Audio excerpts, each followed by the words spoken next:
Fingers crossed this works. Yes! Yeah, what a terrible start. What a terrible start to the week, dear listener. Good morning, this is Iain Lee, BBC Three Counties Radio. It's Monday, it's the 5th of November, it's just gone 6 o'clock. What are you doing up? I have to be up, it's my job, but you? Hope you had a good weekend. I did lots of kids' things. I went to see Baba the Elephant on Saturday morning. I've no idea what we did Saturday afternoon. We did something. And then yesterday, went to the Airplane Museum at Hendon. It's free! It's my boys' favourite place. Airplanes, isn't it? They love airplanes. I, myself, have no interest in aircraft whatsoever at all. But I have interest in free things, so that was good. Lots coming up on the show this morning, including concerns over standards of care at Milton Keynes Hospital. At what point would you give up your seat for someone on public transport? Pregnant woman? Old man? Someone with a stick? Would you do it? And children should be made to stay in school at lunchtime to stop them buying unhealthy snacks and takeaways. That's according to one report. I was surprised to find out that kids are allowed out of school at lunchtime. Does your local school let children out to the shops at lunch? Really? When did that happen? You can get in touch by emailing 3cr@bbc.co.uk. You can text 81333. Starting your text 3CR, or you can give us a call. This is the best way to do it, isn't it? 08459 455 555. BBC Three Counties Radio. The family of a child who died at Milton Keynes Hospital are concerned the hospital is not doing enough to improve the standards of their care. 13-month-old Calvin Prentice Orcock died in November 2010 because staff failed to diagnose his condition and he suffered a heart attack. But the hospital say their improvements are working. We spoke to Mum Hannah shortly after her son's death. Milton Keynes knew Calvin. They knew him very well, and they still couldn't recognise when he was very seriously ill. He was dying. They didn't recognise it. He was left to fight it out on his own. And he did that for a good time, and he was just let down completely by the whole of the medical staff. It was recognised on charts that he was very, very poorly, but not by the doctors. The nurses recognised, and they went off their own back to get him the extra support, but unfortunately it was too late by that time. But he was never recognised as very seriously ill by the doctors. We don't want it to happen to anybody else. We don't want anyone else to go through this. We want people to, if they think something's not quite right, question it. Go with your judgment and question. Don't just sit back and think, oh, they're doctors, they know what they're doing. You need to question and follow your instincts. If you don't feel it's right, question it, and the hospital needs to make big changes in making sure that this doesn't happen again, that procedures are followed. They're there, but they need to be followed, and they weren't in our case. Changes have been made since Calvin's death. Milton Keynes Hospital insists their improvements are working, as Medical Director Martin Wetherill explains. The paediatric department has had a very difficult time in recent years. We have, as a result of some of these deaths, we've looked at our processes and radically changed them.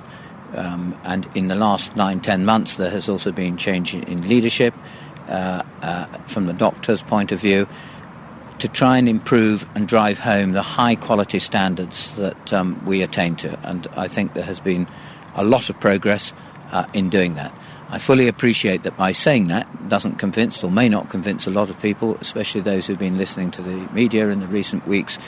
But not only have we got internal assurance that this is occurring, but I've asked for external assurance, and we have a number of external reports from outside, from highly reputed bodies, that say we are making progress. Mark Lancaster, MP for Milton Keynes North, is meeting with the hospital next month to check staff are continuing to do a good job. It's been an ongoing issue for some time, and that's why I've been monitoring the improvements very closely.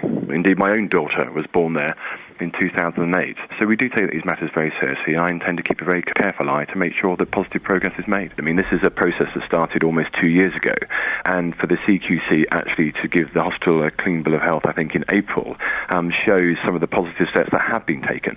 And you can hear more from Calvin's mum, Hannah, who'll be speaking to Look East this lunchtime on BBC One from 1:30. Plenty on the show. I have a personal request as well this morning. It's to do with flasks. My flask is really stinky, and I've tried cleaning it and leaving it in boiling water. How do I stop my flask stinking? It just smells rank. I know, it's horrible. It just stinks. Not that song, of course. Would never suggest anything about the real thing. How could you dare do that? But it's a lovely flask, and it's full of rooibos tea at the moment. Yes, very poncy. I know. I know. But it stinks. And I noticed this problem last week, and it was putting me off my tea ever so slightly. So last night I thought, right, I'm going to clean this. I haven't cleaned it ever. So I had boiling water in the flask all night, and you know the sort of nozzly bit that the drink comes out of?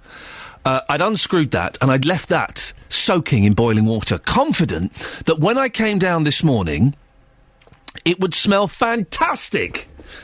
And it didn't. It just stinks of, like, I don't know. I don't want to say poo. It does a little bit. I know. Don't ask. It's horrible. So, I guess this brings up two things, dear listener, of which I am, of all the huge things that are going on in the world. They're having an election in America. Did you know that? Anyway, this is more important. To be honest, this is more important. How do I get rid of the smell of my flask? That's the most basic question. How do I get rid of the stinky smell from my flask? Which then leads us on to a second thing. How do you get rid of smells, per se? I've got another smell in the back of my car. I won't go into details, but just to let you know, I do have a young baby. Yeah, I know. We were driving back from the Airplane Museum yesterday, and I said to someone, and yes, they had. So, how do I clean my flask? And I'm guessing, and I don't mean to be sexist here, I'm guessing it's the blokes that will know the answer to this one, because I don't think women use flasks, do they? I don't think they do. I think it's only men. I've never seen a woman holding a flask. Think about it. Have you ever seen a woman holding a flask? I bet you haven't. It's only men. I'll tell you why, because men are sensible. Men know that you can save yourself 40 pence from the drinks machine by having a flask with you. I don't think women do. The thing I can't abide, and maybe you're one of those, and if you are one of those, do give me a call and let me know, is those people that they don't have a flask, they have like a big metal cup. Have you seen the big metal cups with lids? They're sort of like flasks, but they're not, they're just cups. There's something very peculiar about gentlemen that carry those. 08459 455 555 is the telephone number. It turns out there's a myriad of things to do with my stinky flask. How do I clean my flask? How do you get rid of smells? And is it only men that use flasks? It must be. I have never seen a woman holding a flask in my life. Sophie Tyler, BBC, Three Counties Radio. Sophie, before you go, I have to ask, are you a flask user? I'm not, no.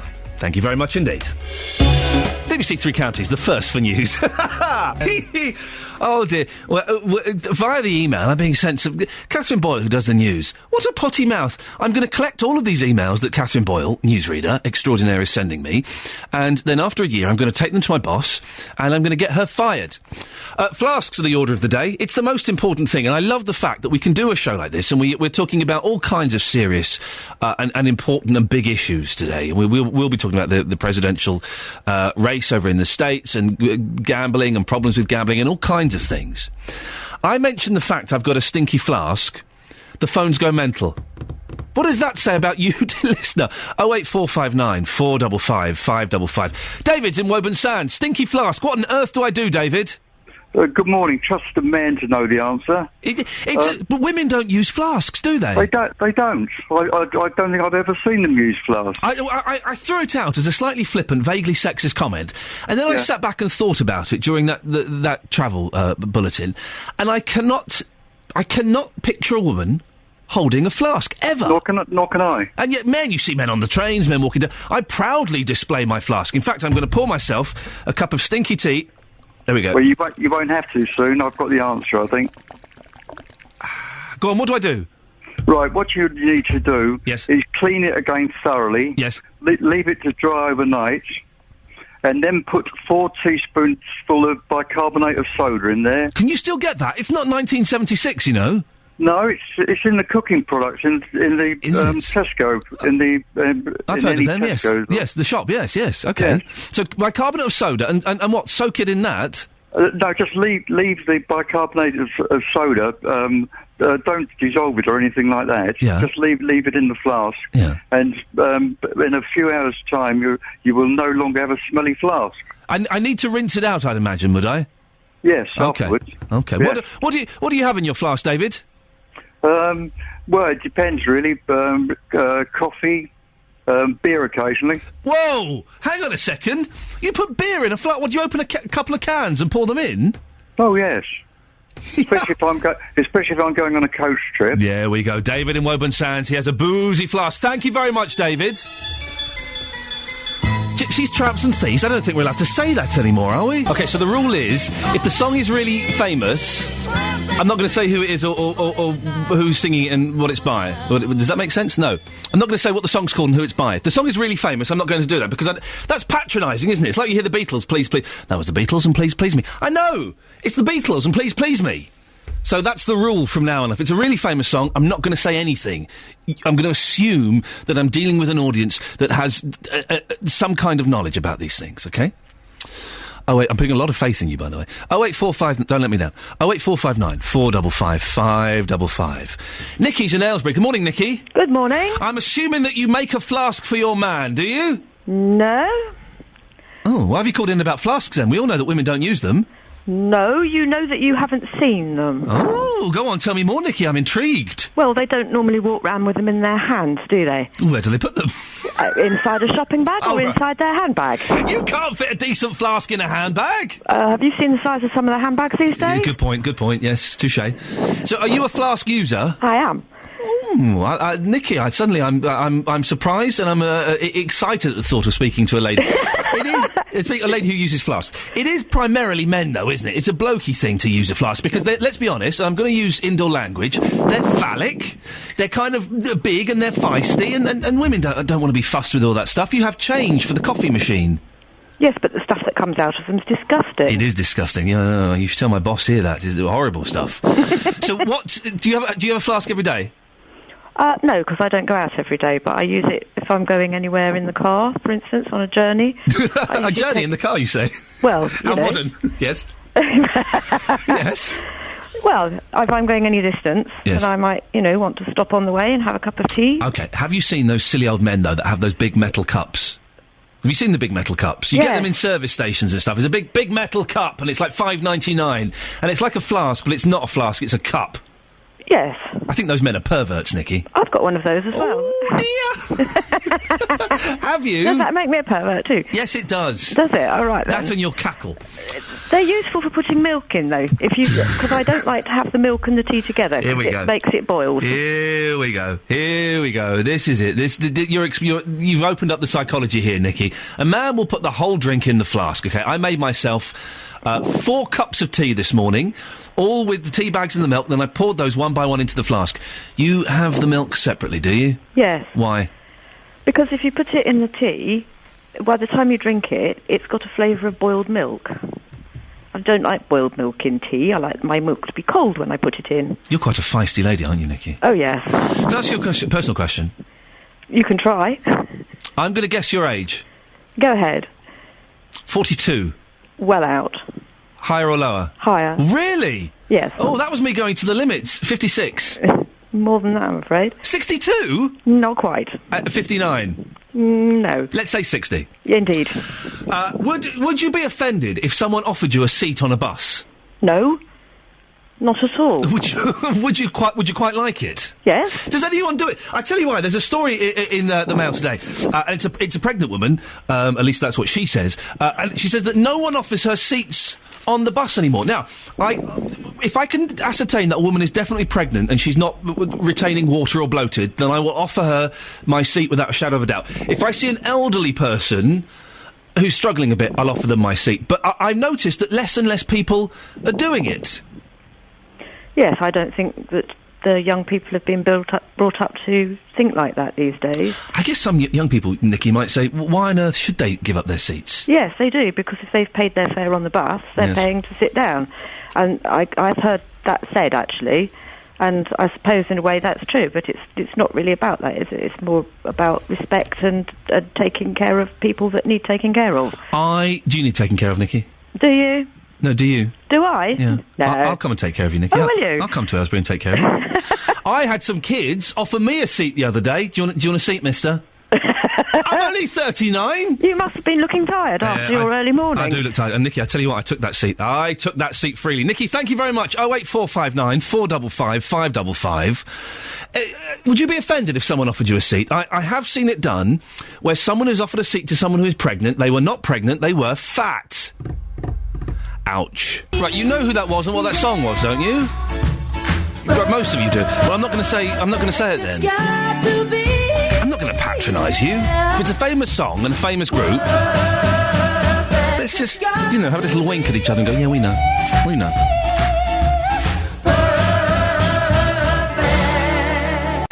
On FM, AM and online. BBC Three Counties Radio. I was just talking to our next guest, our tour guys. Coming up in the next half an hour. Do you remember on Friday we spoke to a woman called Deborah Knight? Well, she was nominated for a community award in Luton for her work she did with victims of abuse. She told me about what she did. Generally tends to be people who've suffered from sexual violence or rape, right. Although domestic violence we deal with as well.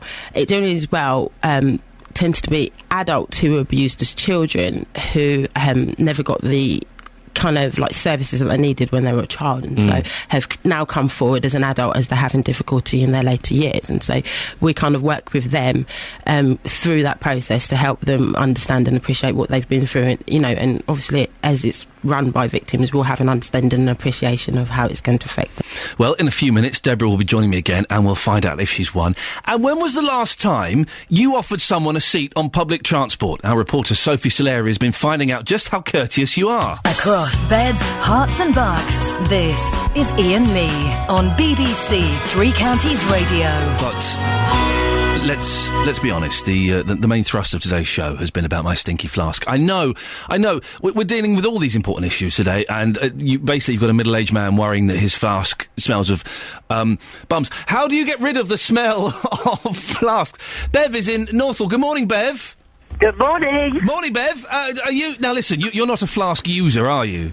I am, yes. Really? Now and again. Yeah. I'm finding more. Yeah. I've never seen a woman holding a flask. I don't want to be all sexist about this, but goddammit, it's a man's thing, isn't it? Well, my flask is very, very small. Oh, it would be, yes. It's just one of those little junior ones. Well, what's the point of that? What have you got in there? Whiskey or something? No, Red Bush tea, actually. Oh, I'm a Red Bush as well. Well done, yes. Yeah, there we go. Yeah, definitely. So, Bev, how do I get rid of the stinky smell? Well, you actually get a false teeth cleaning tablet. Yes. Right, yes. You put very, very hot water from the tap into the flask. Yeah. Drop one of the tablets in it. Leave it overnight. Yeah. Wash it out the following morning. It'll be just like new. It'll taste like an old man's mouth. No. Really shiny, really new. Just make sure you swill it out properly the following day. Really? So denture tablets? Yeah, and you also can use that method if you've got any really awful, dirty mugs that are really brown on the inside. Yeah. Same thing. You're good. Bev, I'm guessing, because you know about denture treatments, that perhaps you are of a slightly more mature generation. No, I'm not. Well, I'm doing terrible with my... This was what my parents used to do. Well, how old are you? And my father took a flask to work every day. How old are you? I'm going to guess. 48? I'm glad you stepped in first, because I was going to go... I haven't got false teeth yet, no. No. Well, OK, so I'm guessing you're not quite at the age where people will be standing up and offering you a seat on a bus. No, unfortunately not. You'd be up for it, would you, if they did? But it never, ever happened.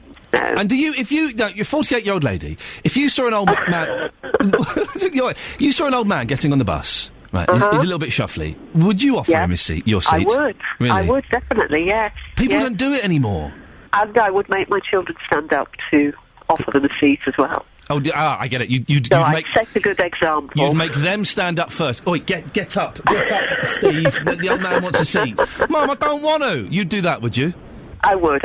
I would suggest my children were polite. Good for you, Bev. Well done. Owl City and Carly Rae Jepsen. Good times. So you probably didn't know who that was. So that's why it's worth me saying that. Now, it was a very special night at the weekend for one woman from Luton. Everybody involved had a very difficult pick to decide who the winner of winners was, because every single one of them was a worthy winner, whether it's the highly commended or the winners.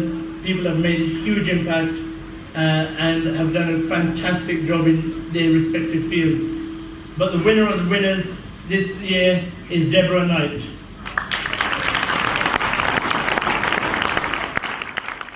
Fantastic. That was Deborah Knight receiving not one, but 2 awards for the work she does with abuse survivors as part of abuse victim support. She won the Community Arts Award and was also announced, wow, the winner of winners. Doesn't get any better than that. The winner of winners, Deborah's in the studio along with her trophies. Okay, so which one's the Arts Award and which one's the winner of winners? This is the Arts and let me turn. There we go. This is the Arts Award, the glass one. Nice. And this shield here is the winner of winners. The winner. Now, the glass one, be careful. It looks like it's quite sharp at the top. You could have an eye out with that. And I've just seen how clumsy you are with your handbag. So I don't want any breakages on these premises. Once you get out, you can do what you want with it. And you were telling me that you hadn't expected to win and you hadn't worn, like, smart shoes or anything. No, I had smart shoes to walk in. Oh, right. Obviously, I was surprised when I won, obviously, the Arts Award. Yeah. And when I got back to my table, I took my shoes off and I put on my socks and my trainers. Girls are a mystery to me, because you often see this, like, at home time, like sort of 5, 6 in the evening, you see women in smart suits. And they're wearing trainers. This is a thing, is it, to carry, like, spare shoes around? Well, I do. It's practical, isn't it? Like using a flask. You're a flask user as well? Yes. Listen, we got a lot in common. We need to hang out. But the winner of winners, you went up and you had your trainers on. No, I was under the table changing my shoes.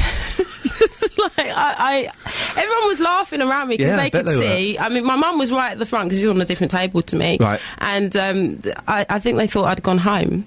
I was just having to put on these, like, heeled, strappy shoes that, you know. Did you, apart from having to change your shoes quickly, did you have a good night? I had a fantastic night. What did it feel like being the winner of 2 awards? It's an indescribable feeling. Many people have asked me that. I mean, I was speechless at the time. And even thinking about it, it's phenomenal. It's an amazing... I can't describe... I wish I could bottle the feeling and just, like, spray it around so everyone could share in it, to be honest. It's just an amazing feeling to be acknowledged in this way. And there are a lot of people in Luton that are doing a lot of work. Luton gets quite a bad... Unfortunately. Rap, doesn't it? Why is that? Does it annoy you? Very much so. Yeah. Very much so. I think... Luton is very diverse, you know. We have so many people from so many different backgrounds, so many different cultures and religions. We all blend together so well, and yet we're always... like, only the negative is ever seen. And like I said, in that room that day, there were so many people who had achieved amazing things, had done remarkable things for people, go to extraordinary lengths, and they are never focused on. Nothing positive from Luton is ever portrayed. Nothing, even though we were an amazing town, we do such amazing stuff. We look after each other, we're friendly, we're nice, we integrate, we blend, and yet the world just doesn't see that, and it's such a shame. It's so unfortunate. You were a little bit sleepy, shall we say, on Friday. Yeah. You're all loved up this morning. Look at you. You're full of it. Fantastic. Now, listen, on the line, we've got the person who recommended you, Suk Sani, who's the managing partner of Picton Solicitors. Morning, Suk. Good morning, good morning. No, listen, Deborah can't hear us. Oh, you can, if you want to put the headphones on, you can hear us. You should be able to. If you can unravel those. Sorry, I should have sorted that out. So why did you nominate Deborah? I think I've got to say, firstly, that it was an incredibly difficult task, actually. As headline sponsors, we at Picton's were given the job of choosing the winner of winners. And we were presented shortly before the awards ceremony on the night, the details of the 15 winners. And it caused me a few sleepless nights, I can safely say, going through those. How do you choose from 15 people who've all, I'm sure, done fantastic things? How do you go, right, well, that one is the one? It was very, very difficult, but I think, in fairness to Deborah, in many ways she did stand out, and I think it was really the difficulties that she had to overcome herself, and to then use those in a positive way to help the victims of domestic violence, other victims of domestic violence. It's just an exceptional story, and it did stand out. So why do you think it's important to recognise people like Deborah and all the others who were there the other night? Well, I think it goes back to a little bit of the conversation you had earlier. I think Luton gets a lot of bad press. I mean, as a business, we've been in the town for 40 years, and we know all the good that goes on in Luton. And I think the Community Awards, gives us an opportunity to showcase that good, and it really does stand out in the winners and all of the nominees. Deborah, anything you want to say to Suk? Thank you. Thank you. It was a pleasure. Suk Sani, thank you very much indeed. He's the managing partner of Picton Solicitors. Deborah, listen, thank you so much. Congratulations. I do have to say that we had a little inkling on Friday that possibly you were in the running for one award. We had a little inkling. We didn't know for sure. But we were all kind of making sure that we were watching what we said, just in case we gave any false hope or anything. Would that have been awful? Congratulations. Thank you. Well, you're off to some fireworks tonight, aren't you? Yes, I am. Taking my nephew to see some fireworks. Superb. That's what it's all about. Enjoy the rest of your day, and please, for goodness sake, do not drop that glass award. Thank you. Beg you. There we go. That's Deborah Knight, who received an award at the weekend. Fantastic stuff. I bottled out of Movember again this year. I always do. I kind of think, I'm going to go for it, and then I'm not. The thing is, I think that if I do, I do want to grow a moustache one day. That being sponsored would put too much pressure on it. That makes it a very pressured moustache. Maybe I should just do it privately and just do it. It's like I've always wanted I wouldn't mind running a marathon. This is going to make me sound so miserable and so selfish. I wouldn't mind running a marathon, but I wouldn't want to be sponsored for it. Suddenly it becomes pressure. No, I'm getting dirty looks from next door. Suddenly there's pressure on. If you're being sponsored and then your mates go, oh, Ian's running the marathon for, I don't know, cancer or MS or whatever, we've got to sponsor him. I do sometimes think you should just do these things just for the sake of doing them. Am I sounding hideously selfish and ungrateful? Yes, I am. I'm getting the nod saying yes. That's exactly what I'm doing. Now, a journalist writing in the Mail today asks, why won't women give me a seat on the bus? At 8 months pregnant, Antonia Hoyle says she's horrified by the unchivalrous behaviour of her own sex. So she's saying that it's mainly women who won't give up their seats, that she kind of gets snide looks and dirty looks, and that she's even had a few comments. Well, BBC Three Counties reporter Sophie Soleri has been in Toddington this morning, finding out just how courteous you lot are. Every time, elderly or a lady who's pregnant or something like that, every time. Not necessarily that. I mean, a young woman with children or something needs a seat, look after the kids or something. You're quite chivalrous then, sir, as a man. Where did you learn that? Well, my dad. It's respect of other people. That's it, that's the way the world should be. That's my son. He's going to give you the same answer. This is your son. You, sir, what do you think? Yeah, well, pretty much the same thing. I generally, every time I get on a train or whatever, I generally stand anyway, normally. But, same thing, like on a bus or a train. You can generally tell just by looking at someone, like a lady or, if they are pregnant or elderly. I'll give out my seat 9 times out of 10 anyway. I'm just asking when you would give your seat up for a lady. Always. So, they don't have to be pregnant or old? Yeah, don't have to be. You give it up for any lady? Yeah. Who taught you your manners, sir? I was grown like that, but I think my mum, my dad. Would you ever? Yeah, I would. Why? In what circumstance? You always give your seat up for a woman, don't you? Does she have to be pregnant? No. Or old? No. What, so a lady gets onto a train and you're instantly given the seat? Oh, yeah. Who brought you up? What made you like that? Why did the way I was brought up. And what did they tell you, your parents? Just treat a lady nice. Would you ever give a seat up for a lady on a train or a bus? I would do, yes, actually, yeah. I'm the old type. Is it any lady or does she have to be pregnant or old? Basically, I think any lady, generally, provided I were fit enough. I'm riddled with rheumatoid arthritis, but I would still get up, and I'm the type that would open a door and things like that.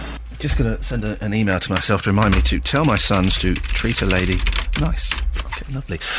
So there we go. Listen, I would give up a seat for a pregnant lady, let's say over 5 months, and an elderly lady or an elderly gentleman. I wouldn't give up a seat to a woman my age. That's ridiculous. Listen, ladies, you burnt your bras, you've got the vote, women's lib. You're not just going to have a seat just because you haven't got a willy. No, if there is somebody who is in need of a seat... Did I just say that out loud? That was one of those things I meant to think. I did. So, if you're my age, or a little bit older than me, you're not going to get a seat. That's crazy. And the interesting thing in that report there from Sophie, excellent work, by the way, Sophie, is that it was only gentlemen. It was only gentlemen that would give up their seats. So, can we find any lady that would give up her seat for a pregnant lady or an old lady or an old man? 08459 455 555. I don't think women do give up their seats. I was wrong about the flasks. It turns out ladies do use flasks. I was incorrect about that. But the women giving up their seats? Really? I don't think that happens. 08459 455 555. I got a Twitter follower about 2 months ago because they saw me on a train, recognised me, and they saw me give up my seat to an old lady. And this bloke sent me a message saying, I always thought you were a bit of an idiot. He didn't write that. He wrote something a bit rude. I always thought you were a bit of an idiot. Until I saw you give up your seat, so I'm following you now on Twitter. So there you go, you see. It can work. And thank you to everyone who's texting in, 8133. 81333, starting your text 3CR. I need to soak my flask in either denture tablets, Milton, the baby sterilising stuff, that's from Lynn, or Phil says washing soda. What on earth is washing soda? We're not in the war anymore. I've got no idea what that means. It's a solid thing. Come on. That had me air drumming. How could you not air drum to that? You know who it is. You know what it is. I'm not going to say. That's the new rule. If it's obvious who the song is by and what the song is, I'm not saying. I'm going to New York to see them in a few weeks. My wife is furious. She's furious. Hey, listen, it doesn't matter if one of the kids don't eat. Now, the American presidential election is entering its final day of campaigning. Democratic President Barack Obama and his Republican challenger Mitt Romney have been crisscrossing the US in a bid to persuade undecided voters. At rallies across America's all-important swing states, the temperature has been rising, with the cries of Barack Obama's supporters calling for 4 more years in the White House.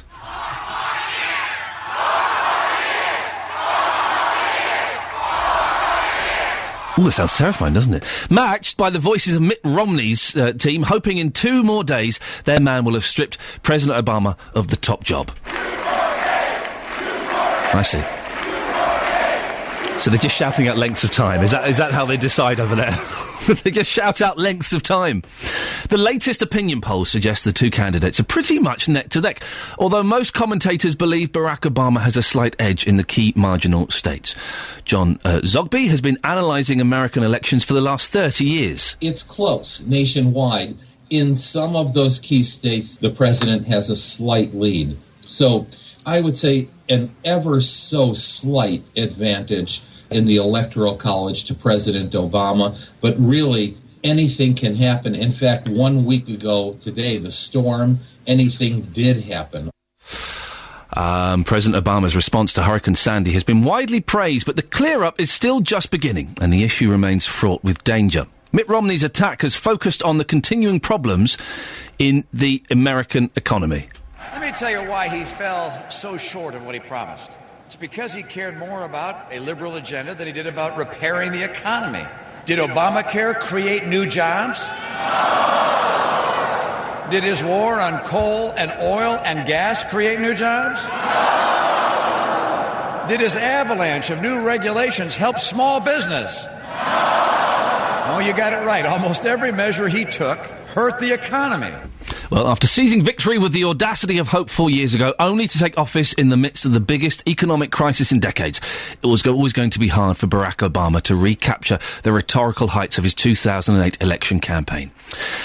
He's been trying to combat Romney's challenge on jobs and the economy by reminding Americans of his achievements in office, but he told supporters in New Hampshire there's still more to be done. As long as there's a single American who wants a job but can't find one, our work is not yet done. As long as there's a child anywhere in New Hampshire, anywhere in this country, who's languishing in poverty and barred from opportunity, our fight has to go on. Our fight has to go on.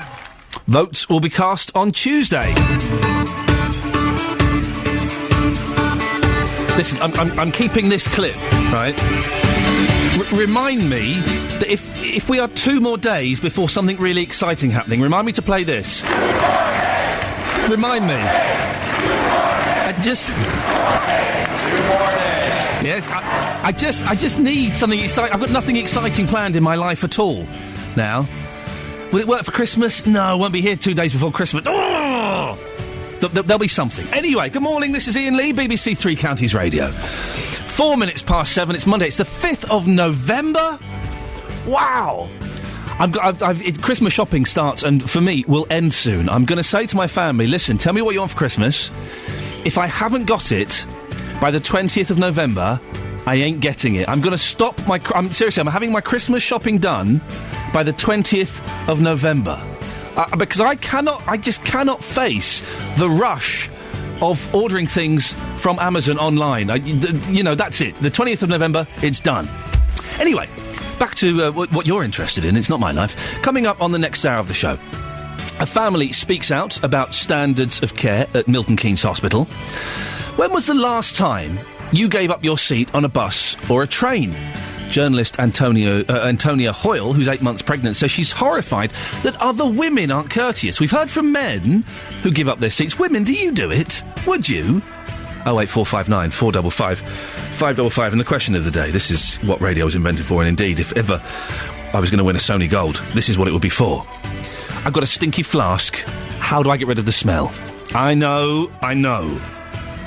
But bicarbonate of soda, denture tablets and washing soda have been suggested. I don't even know what washing soda is. I wasn't alive in the war. You can get in touch many different ways. 3CR at bbc.co.uk. You can send us a text, 81333, starting your text 3CR, or, and this is the best way, because it's nicer to talk, isn't it? 08459 455 555. BBC Three Counties Radio.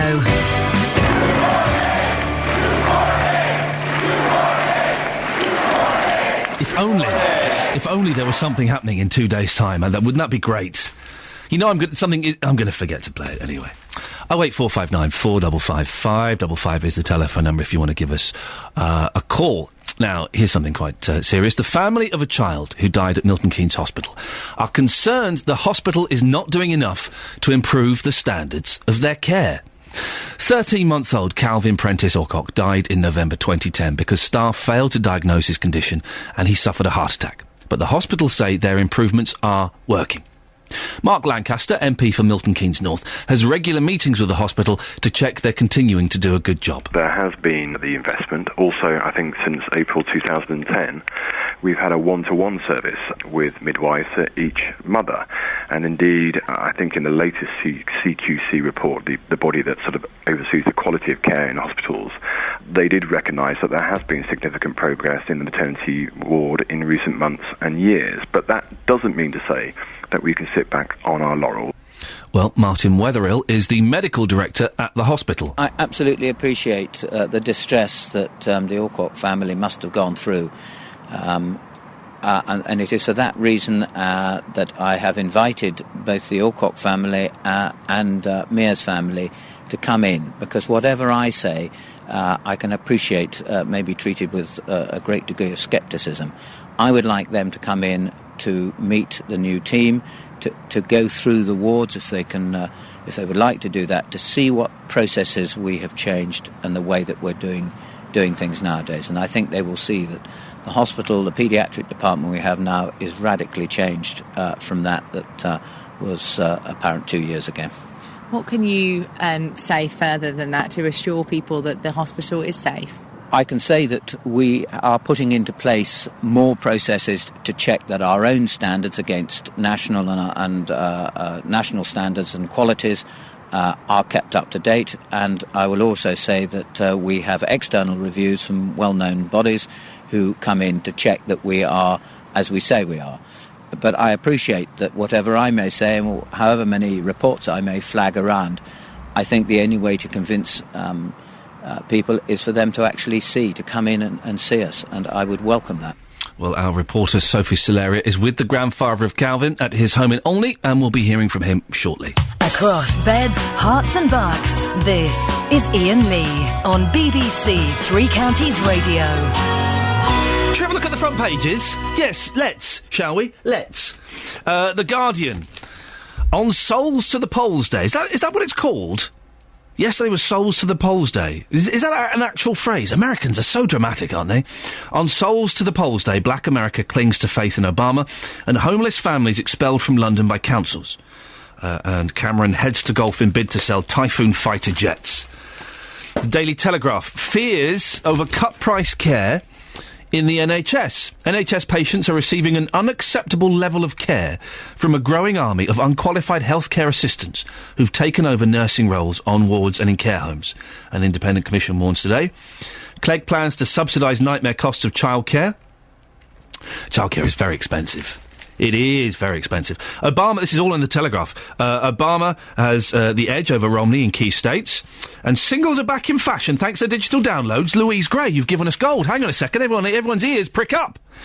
Digital downloads have regenerated the singles market with 10 music tracks selling more than 1 million copies this year. CD singles are not even sold in most high street stores. just as tapes and vinyl disappear before them, but this does not necessarily mean the end of the single. Do you remember the CD single? Weren't they a pointless thing? They were almost as pointless as the single. The single. It was a cassette single. Let me quickly do the Independent and the Times, and then we'll have a look at the others a bit later on. The Indie, Britain's biggest care home owners have debts of more than £4.5 million. And the Times, red tape chokes Army's vital recruitment drive. A problem with the recruitment of part-time soldiers threatens to undermine critical plans to expand the territorial army. 08459 455 555 is the telephone number. Now, your children or grandchildren should be made to stay in school at lunchtime to stop them buying unhealthy snacks and takeaways. That's according to the Local Authority Caterers Association. They surveyed more than 12,000 parents. Anne Bull is chair of the association, and she joins me now. Good morning, Anne. Good morning, Ian. First things first, Anne. I'm obviously very old and out of touch. I didn't know that kids were allowed out of school at lunchtimes.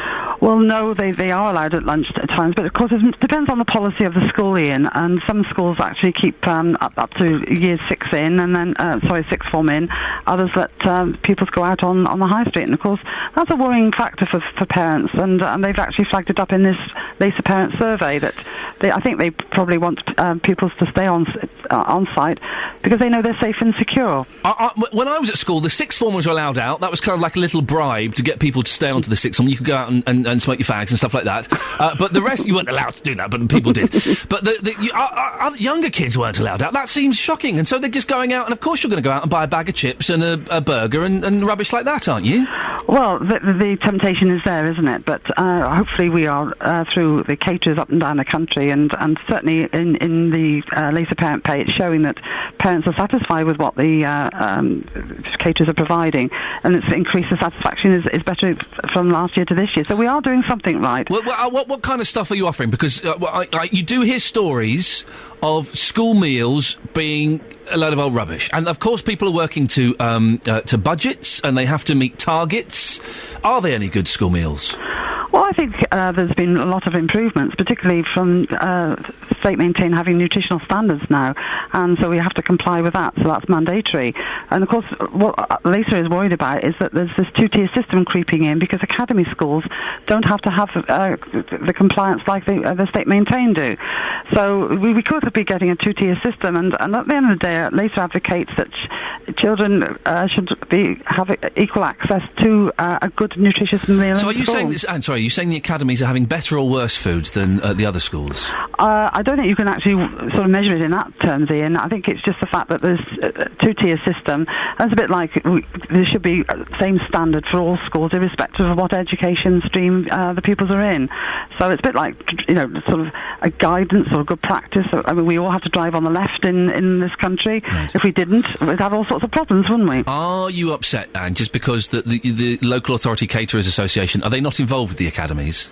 Yes, we've got a membership of, we're the leading professional body, and we represent 750 catering managers across the board in local authorities, private contractors, academies. Then it should be up to them, schools. Shouldn't it, to establish and set the kind of the base level? It's down to the caterers on ground, and because they're very highly trained in nutritional aspects, and obviously it depends on the school in terms of menu choices, but to have guidance in terms of nutritious meal is something that comes through the standards. And of course parents have also indicated that they would actually like these standards monitored, and again, it doesn't happen in any of the schools, State Maintain or academies. Is there still a rivalry, Anne, between the school dinners and the packed lunches? I used to get beaten up at school for two things. One was because I had a Betamax video, and the other was because I took a packed lunch.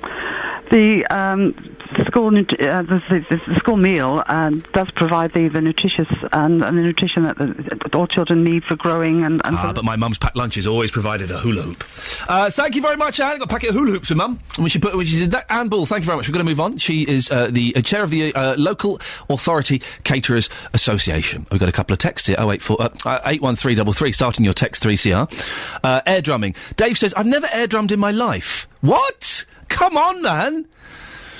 I can remember the Monkees when they were on TV in the 60s, but I would go and see the last 3 of them. Yeah, come on, air drumming. Right, tomorrow we're going to have an air drumming special. I want songs that have just got full-on drum solos. Jen in Houghton Regis, text on giving up your seats. I'm on crutches after a hip-hop and find most people very kind giving up their seat, but find it intolerable when big, beefy teenagers sit in the disabled seats and don't move. And Marsha in High Wycombe. I was sitting on a packed bus when the lady with the walking stick got on. I gave her my seat straight away. She was 60. I'm 71 and was just returning from the gym. There you go. Always worth a listen, Jonathan Vernon-Smith. Always worth a listen. Now, almost half of us will have gambled in the past week. The last national survey of our gambling habits found there were around 451,000 problem gamblers in Britain. Wow, 451,000 problem gamblers. Profits last year hit £5.6 billion. Recently, in Milton Keynes, planning was given for a super casino. Tonight, BBC One's Panorama programme will investigate how gambling's place in society has changed since the Gambling Act came into effect 5 years ago. Iain Brown is from the British Psychological Society, joins me now. Good morning, Iain. Good morning. Why do people gamble? Well, a variety of reasons. Most people gamble just for pleasure, to relieve a boredom, have a mild, thrill sometimes. But most seriously, people gamble for real excitement, and they also gamble. Some of them, sometimes even the same people gamble for escape on a different occasion, just to forget everything. Listen, I don't have a problem with gambling. I used to go maybe to a casino twice a year, and I'd set a limit and go a little bit over that. But for some people, it is the same as drinking and taking a drug, isn't it? It gives them something, and it becomes addictive in the same way that drugs can become addictive. That's absolutely true, yes. How does that affect one person that way and somebody else a different way? A whole range of complex factors. It does depend what else you have available in your life in the way of immediately rewarding pleasures. If you're in a seriously deprived environment and you don't have a lot of other instantly available pleasures, then you're more likely to become involved. If you've got a certain kind of temperament where you really need a lot of excitement to get you going and to come alive, so to speak, you might be more vulnerable. And then again, some people are vulnerable because they need an escape, just like others take tranquilizers. 43% of us have gambled in the last week, apparently. Is that too high? Oh, yeah, I would think so. Because I guess that figure kind of includes things like the lottery and things like that, doesn't it? Which of course, which is gambling. Don't forget, it is gambling. It's an idiot's tax, the lottery, though, isn't it? It is. It's pointless. We had a winner on the other week, but really, come on now. There's better things you can spend your quid on. Go and buy a Mars bar or something. The thing I've noticed is that gambling machines have exploded everywhere, and that they're in pubs and they're in clubs, and you can gamble online, which you couldn't do a few years ago. Does that make it more dangerous, being able to do it at home? Yes, I think so. One of my clients sat opposite his wife on the other side of the fire. He was playing with a computer. She didn't know what the hell he was doing, and he lost the house. Wow, really? Yep. I guess I would imagine that part of that is because when you're online, it doesn't feel like real money, does it? You're not having to put your card in or actually swap, hand over £50 notes. It feels like a game, doesn't it? That's right, and one of the tricks of the gambling industry is to make you feel it is unreal. They do their best. For example, you'll never find a clock in a casino. Yeah, that's true.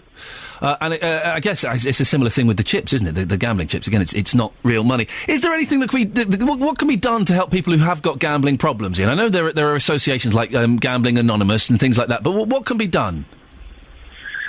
Actually, the services are extremely poor. This country has denied that it had a gambling problem for something like 30 years. Government, of course, is short of money and doesn't believe in spending any anyway, so it's not going to provide services. The most widely available are certainly GA, that's Gamblers Anonymous, but there are a few professionals around the country who can help from time to time. There's an organisation called Gam Concern, which is somewhere based in darkest England, Middle England, I don't know where. And it will talk to you on the phone. There are a few places that offer counselling for gambling, but very few. I only know of 2 in Scotland. Ian, listen, thank you very much indeed. Ian Brown from the British Psychological Society. Well, Dinesh Ramanan is from Stokenchurch, and he joins me on the line now. Good morning, Dinesh. Good morning. You had a friend whose life fell apart, partly due to the gambling, wasn't it? Well, yes, actually, it was many years ago when I had just set foot into the UK, and I had this good friend of mine who was pretty well-to-do at that time, and he had a nice family with a small child. And it so happened that, he took me over to one of the, gambling dens, and which was my first experience, so to speak. And he showed me how he could win easy money. And that was my first and last experience of gambling at that time. And after that, they were, we used to have a conversation every now and then, and he used to say he has won money, he has lost money, and then the next I got to know was that through my other friends was that he has lost a lot of money and he's going through great difficulties. And apparently it so happened that he was, one thing led to another, and he started losing so much money and also losing trust of his family and friends because he had started lying. And within a couple of years since the time, we were aware of his gambling, we got to know that he's got a very strained relationship with his wife. And unfortunately, he, in around 2007, I got to know that he has split with his wife. So he's basically lost everything then, Dinesh, because of gambling? Absolutely everything, yeah. I think, the sense of responsibility that is associated with gambling is very easy to be lost. And, just because of the, wrong impression of what people might have about winning easy money. Well, it's that thing, isn't it? You lose a lot of money and you keep thinking, all it takes is just one more win, and I can get all this back, excuse me, and I'll be on top. Do you speak to this friend still, Dinesh? Are you friends with him? Yes, I do, and that's one of the things that I always believe in, that, irrespective of what people do, he's been a victim of bad company, perhaps, bad associations. But I still speak to him, and unfortunately, he's lost everything. He has realized that late. He regrets what has happened. He has moved on, but of course his life is never the same again. No, of course. Dinesh, listen, I appreciate your honesty there, and thank you, Dinesh Ramanan from Stokenchurch, whose friend, as you heard, lost everything. You a gambler? You a fan of it? Do you enjoy it? You think it's all right? It does. This online gambling, I'm not particularly a fan of. Years ago, when I kind of first started going to casino, I guess I was doing the 11 o'clock show, so it would have been about, me and my friend Paul Garnett, it was about 10 years ago. And it was when you had to join a casino and you had to have a member nominate you, and it was a real faff to get into a casino. There are a few dodgy ones that you could go into, but it was a real hard work to get into a casino. And when we went, it was a special evening. We would plan it, we'd set a limit of how much, and always go over that a little bit, but we're going to have a meal, we're going to have a few drinks and make a night of it. And the first time I went, I won enough money to take me and my then girlfriend to Prague for a weekend. I know, couldn't believe it. I just kept betting on red or black, doubled it up. But I do think it's a little bit of a waste of money now. I've not done it for a couple of years. I probably won't do it again. But you can see how it is like doing a drug. How it's very Moorish. It's addictive. And it's just that, I'm down 100 quid. If I put 50 on and double up, I'll be back to square one and then I can go. Oh, you can't. It's hard work. There are some people who just can't do it. If you want to phone up and share your story and be honest, if you have a gambling problem or if you've struggled with gambling in the past or a friend or a relative of yours has, do give us a call. You can change your name if you want. 08459 455 555. Or maybe you went into a casino, put 50 quid down on number 7 and you walked away with 20 grand. It doesn't quite work like that. I couldn't work out the odds in my head. Maybe you've got a good gambling story. I don't want to be all negative and downbeat about it, but 08459 455 555. Colin's in Dunstable. Good morning, Colin. Good morning. Do you like a little bit of a flutter every now and then? I used to. I used to deliver on the continent and various places, and so I had overnight on the ferries, and some of them had casinos, and I used to, while away the time with a drink and a little bit of blackjack or something. The thing about casinos is free sandwiches. If you're sat at the table, they'll bring you free sandwiches. Oh, we never had that. Oh, you're going to the wrong casinos, Colin. The ones on the boats don't have it. The ones I used to go to, free sandwiches. Oh, I can never... I tried the blackjack table once, and it was just the most humiliating... I didn't have a clue what was going on. Oh, it's easy. Well, Colin, you've not called in about casinos. No. You've called in about how to stop my flask stinking. It's very easy. Go on, let's have it. Make sure it's clean. And when I say clean, don't just do the inside, because the seals are never that good. Right. So take it apart. Oh, God. To wash it. Yeah. I know it's a bit fiddly. That's a whole 3 minutes of my life. I can't afford that time, Colin. Probably more than that. Oh, gosh. But, once it's thoroughly clean and dry, then before you put it away, reassemble it and put one teaspoon of sugar, ordinary granulated sugar in it, and then put it away in the cupboard, and you'll never have any trouble again. Colin, you're a legend, sir. Thank you very much. Sugar will get rid of the stink. Superb. This is Iain Lee on BBC Three Counties Radio. Morning. Coming up in the next half an hour, did you see Strictly Come Dancing at the weekend? I saw a bit of it. For some reason, my wife hired out the most shocking film I've ever seen. The Proposal? Sandra Bullock and Ryan Reynolds. Now, I'm a big fan of Ryan Reynolds. I think he's a very good-looking young man. I like his hair. And I like to think I model myself on Ryan Reynolds. Well, don't laugh at that. I do. I genuinely do. I think I've got what it takes to be Ryan Reynolds. This film was awful. We only saw half of it because we got very sleepy and we went to bed. But while I was trying to find the controller for the DVD player, we had Strictly on in the background. Oh, my goodness gracious me. Well, if you missed it, don't fear, because we'll be speaking to 10-year-old Gracie from Stevenage to find out what she thought about it. And let's be honest, her opinion today is the only one that counts. And when was the last time you gave up your seat on public transport? We'll be speaking to an etiquette consultant to find out when it is and isn't appropriate. Call 08459 455 555. 08459 455 555. BBC Three Counties Radio.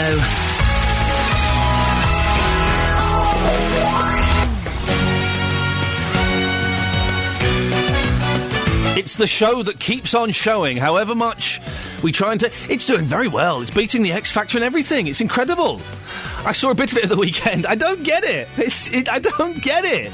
I really don't. I don't need to get it, dear listener, because we have a team of young experts who are all 10 and under from Beds, Hearts and Bucks who do watch it, and they do get it. Today, from Stevenage, it's Gracie. Morning, Gracie. Good morning, Ian. And how are you this morning, Gracie? I'm fine, thanks. You looking forward to going back to school after half-term? Maybe, I don't know. Come on, it'll be fun. Is you back to school today, yeah? Yeah. You've missed it, haven't you? You've missed all the physics and the PE and the woodwork and all of that stuff, haven't you? Well, I have missed Mrs. Davis, but yeah. Who have you missed? Mr. Davis? Mrs. Davis. Oh, sorry, Mrs. Davis. What does she teach? She is my actual teacher. She's your actual teacher. And let's do a nice thing. Give me 3 reasons as to why Mrs. Davis is so good. She's funny, she's caring, and she's beautiful.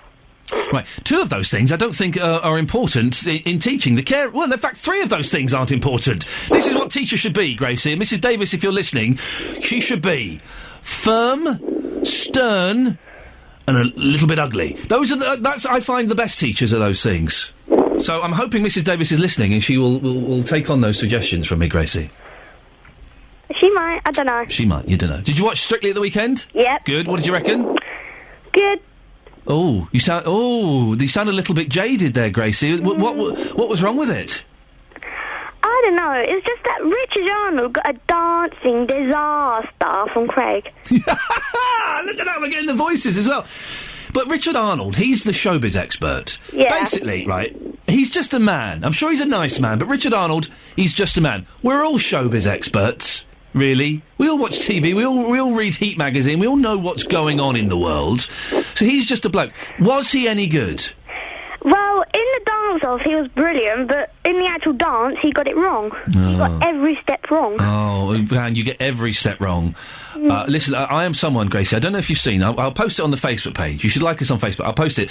About 2 years ago, you know they do that, the dancing for Let's Dance for Comic Relief and Sport Relief, and they get, like, famous people, in inverted commas, to do a dance. Yeah. Right, I did it one year, right? Did you? I did Will Smith getting jiggy with it. Right. What? Sorry? Don't know why you're laughing at that. Yeah. And I rehearsed and I wasn't very good, but I was all right. And then on the night, there was, right at the very start, I was a beat behind, and I spent the entire 3 minutes trying to catch up with that beat, and it was awful! So I can kind of sympathise with Richard Arnold. Maybe. Yeah, maybe. I'll post that video. It's on YouTube. I'll post it on the Facebook page after the show so you can have a look at it and laugh and be amazed at how good a mover I am. Who, in your opinion, was the best dancer, Gracie?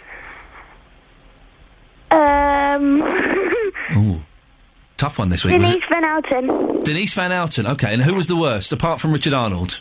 Who was the worst? Yeah. Colin Salmon. Collins. He's not very good, is he? He went out, though. Did he go out? Yeah. Well, that's the last we're going to see of him. Who do you think, Gracie, from this... We've still got a way to go.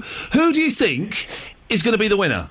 It's either going to be between Lewis... Yeah. Who's Lewis? From Midsummer Murders? No, not Midsummer Murders. Morse. Who's Lewis? The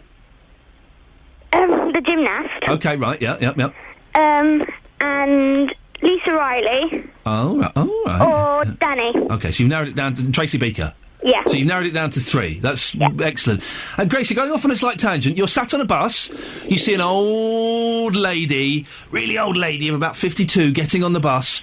Would you give up your seat for her? Yeah. Would you? Yeah. Would you? Yes. Would you? Yes. Really? If I was in a grumpy mood, no, but when I'm... Tell your mum to keep quiet. What's your mum saying? He said pretend that you would. OK, so pretend that you would to look nice. Gracie, thank you very much indeed. This is Iain Lee on BBC Three Counties Radio. I like our experts. They're all excellent, apart from the ones we called on at the weekend and said, right, you're going to come on a Monday? Oh, no, we didn't watch it. We should have got those on. If that happens again, we need to get them on to name and indeed shame them. 08459 455 555. You just heard me asking Gracie then, when was the last time, would she give up a seat? And apparently she would. When was the last time you gave up your seat on a bus or a train? I tend to do it if it's someone who's heavily pregnant. Got to be heavily pregnant. And someone who's a bit old, like really old. Journalist Antonia Hoyle, 8 months pregnant, she says in the Mail today she's horrified that other women aren't giving up their seat for her. Her problem seems to be with the women. Well, we've been hearing from you all this morning. One man said he always gives up his seat to any woman because he was raised to, and I quote, treat women nice. It's good advice. Oh, I'm rhyming. I'm a poet and I didn't realise. Excuse me.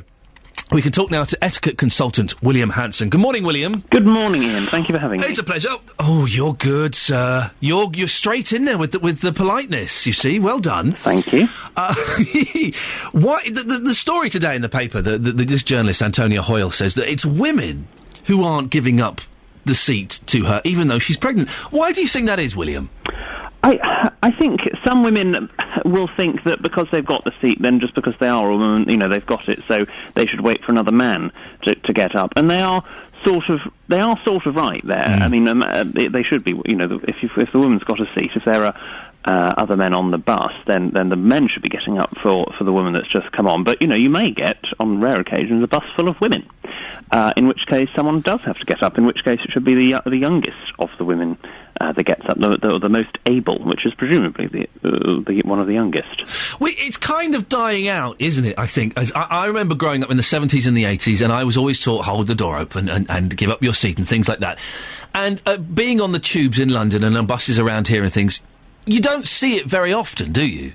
You don't see it very often anymore, which is a great shame. I mean, manners in general and courtesy, they're sort of dying out. We need life support to get them back. They will come back, I hope. I think the pendulum actually is swinging back. With programmes like Downton Abbey and the Royal Wedding and the Jubilee, people are realising that actually it's really nice to be nice to people, and it's not particularly difficult. It's not rocket science.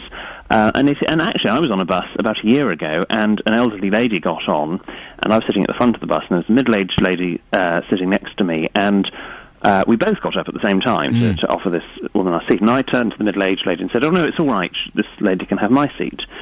To which the old lady said, "No, I want hers." And I was mortified, Ian.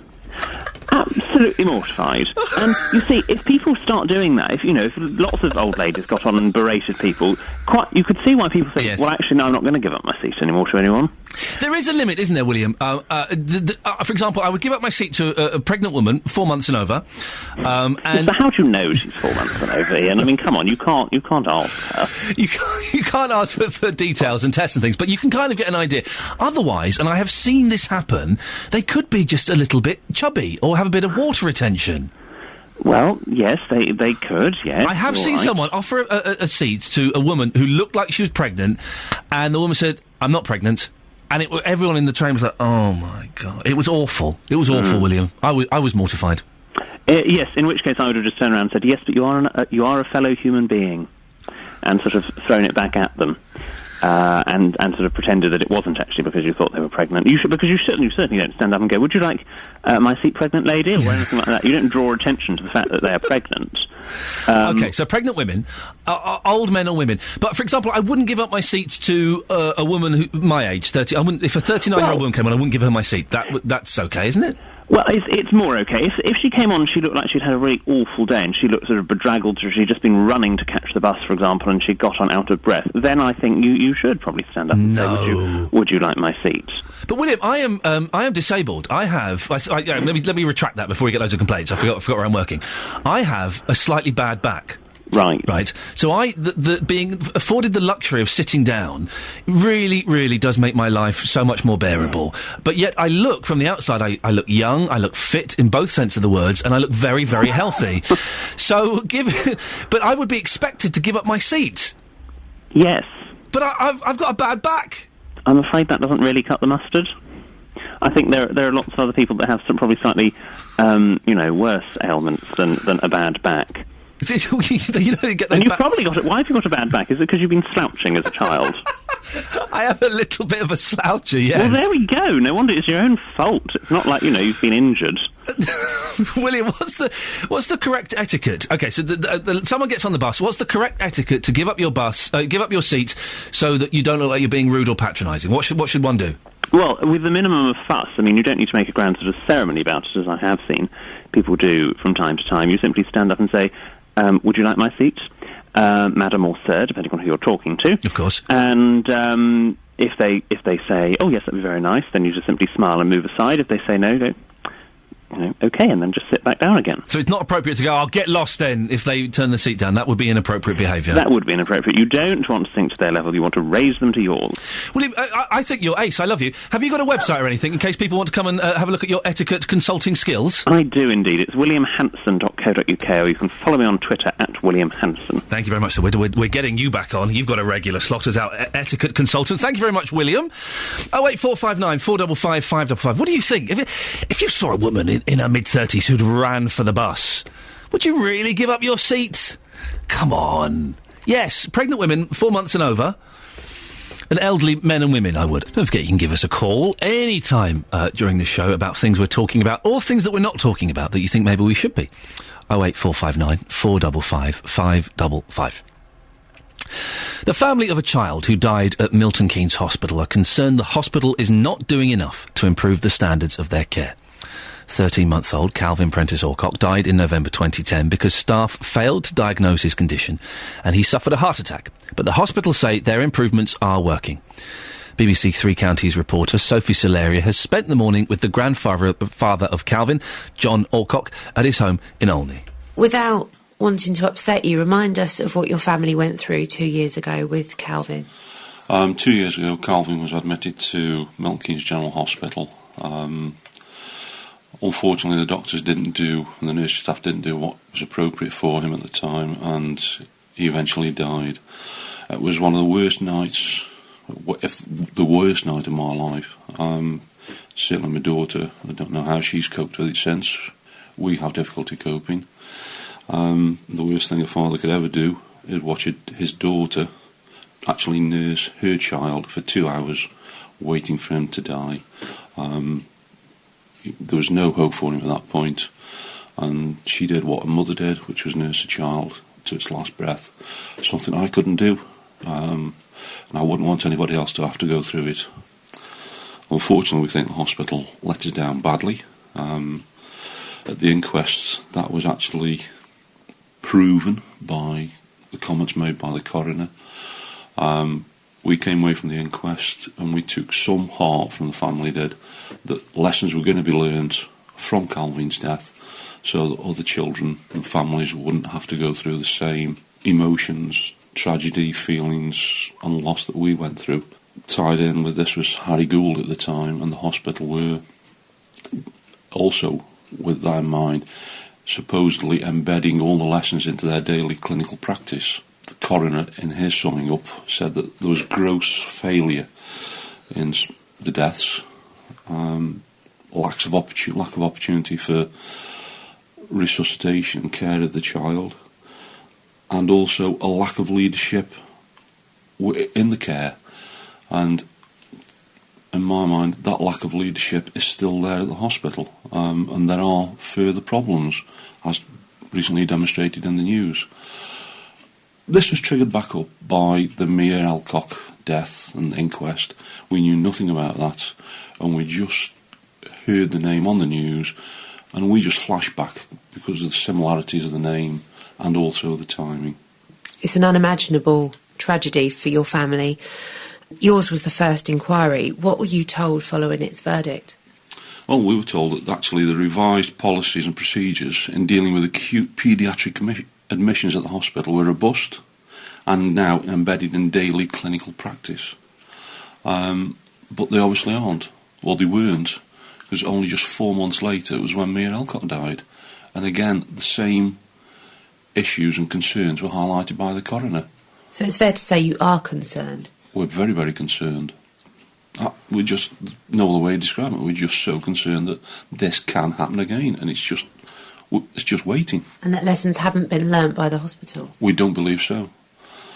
So much so that I've gone now to my MP, Mark Lancaster, who's arranged a meeting with the hospital. Following that meeting, hopefully we might get some answers. Have you met with the other families and spoken? We've spoken with all the other families. They're in agreement, and they're actually coming over this morning. You're not going to let this lie? We can't. We can't afford to now for the sake of other families. We thought the hospital learned the lessons after Calvin and took it no further. Now, we just can't. We can't not do anything about it. Very sad story there. You can't begin to imagine what that feels like, can you?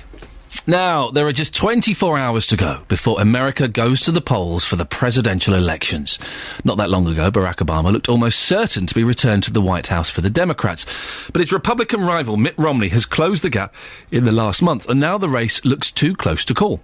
Storm Sandy has been and gone, but the lasting effects are still being felt by those that were in its path. On the line now is former Hertfordshire resident William Jones. He's a news producer for NJTV in New Jersey. Good morning, William.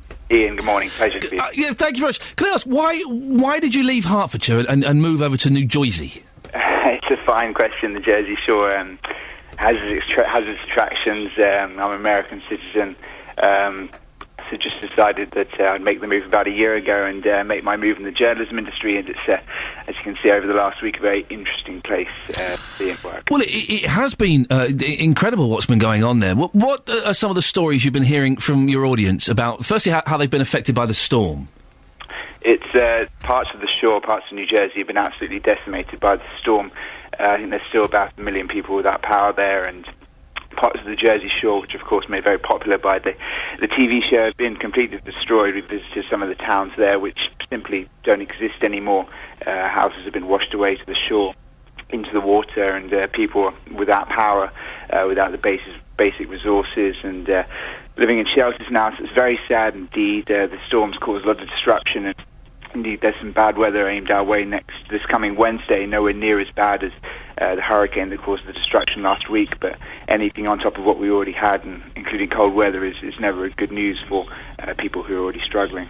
Well, yeah, I imagine it's going to make any efforts to clean things up much harder, and also people are homeless now, I suppose. Yeah, people have been moved into shelters. The Red Cross have done some excellent work, but there's just a huge number of people who are without their homes now and unable to move back anytime soon. So the real issue now that's come up is where are all these people going to be moved to in the meantime, because shelters are a temporary resolution, but people in the long run really need places to live. So it's an ongoing problem and something that simply won't go away for the next few months. It was up and down whether the New York Marathon was going to happen. It was cancelled quite last minute. The people are very upset by that. Was it the right decision? Upset, indeed. It was the correct decision, but it just came that a little bit too late. It came Friday afternoon when I think already 40,000 of the 47,000 or so runners had already checked in, and it's a huge expense to them. I think no one doubted that it would have been inappropriate to run through some of those neighbourhoods, such as Staten Island and Queen, which have really been destroyed by this. A number of resources, including generators, water and food, which were earmarked for the marathon. People felt shouldn't have been used for that when there are people in need at this particular time. There were some heartwarming stories yesterday I saw where some of the runners who were due to run decided to pick up some of those resources, such as food and water, and deliver them to neighbourhoods such as Staten Island. But there's no doubt that a lot of people had come to New York ready to run the race and were disappointed that it was called off at that late moment. Power and fuel. How is New Jersey managing? We're hearing shortages that are happening over there. Yeah, I've spoken to some people in the petroleum industry in New Jersey. They said that there isn't a shortage of fuel. It is there available. The issue is transporting it over to the gas station. There is therefore at the stations a shortage of fuel. Some of the queues we were seeing lining up on what we call the highway, obviously a motorway in the UK, 2 or so miles back on Friday or Thursday of last week. The Governor Christie there, who I think you may have heard about over the past week, has installed this executive order, which means that people can only fuel up now depending on their registration number on their car. So even number fills up on one day, odd number on the other day, to try and cope with that issue. But again, it's an ongoing problem, and people will continue to see a shortage of fuel, not only for their cars, but also to fuel their generators in their homes for the foreseeable future. I like Governor Christie. Isn't he the guy that said, just before the storm was happening, said, if you don't move out of town, you're an idiot? You know, Governor Christie, he has that likeable factor. He's extremely popular, and, you know, I've been following him now for a year before the storm, and he's acting in the same way as he is now, and he really is a big figure in the Republican Party. And I know you mentioned the election coming up now. I personally feel that he has made a big difference in this election. He warned people to move out of their homes, which most people did. He then was in contact with President Obama, and the President came to New Jersey, and Governor Christie, who is a key figure, very popular in the Republican Party, praised the President for his leadership. And many are saying that it is for his own possibly political gains in the future, that he might be interested in a presidential run in 2016. I don't believe that. I think he's doing the best for his state, but it certainly will have favoured the President that a Republican leader such as Governor Christie is praising Obama, and the polls we're starting to see now are showing Obama opening up a little bit of a lead. 48% to 45% was the most recent one I saw, and so it could certainly work in the favour of the President as the election comes in on Tuesday. William, final question, little thing I just thought of. What do you miss most about Hertfordshire? My home football club, St Albans City Football Club. I miss St Albans a lot. It's a fantastic city. I certainly don't miss that train fare into London, but Hertfordshire certainly has its charms and appeals, and aim to be back shortly. William, we will send over a box of Marmite as soon as we can. Don't worry, in proper tea bags. That's William Jones, former Hertfordshire resident. He's now a news producer for NJTV in New Jersey. The last hour of the show, I do want your calls about etiquette and giving up your seats and the buses and trains. Do you do it? People don't do it anymore. And I don't think it is appropriate to give it to younger people and people of your age, because we're all supposed to be equal, aren't we?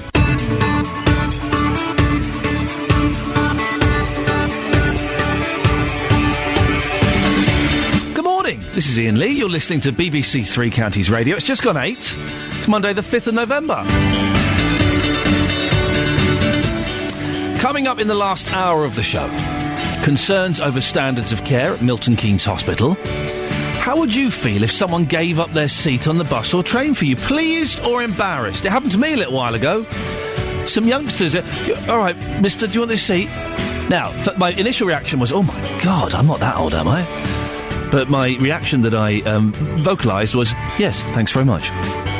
And your children or grandchildren should be made to stay in school at lunchtime to stop them buying unhealthy snacks and takeaways. What do you think about that? I was surprised to find out that in some schools, kids are allowed out at lunchtime.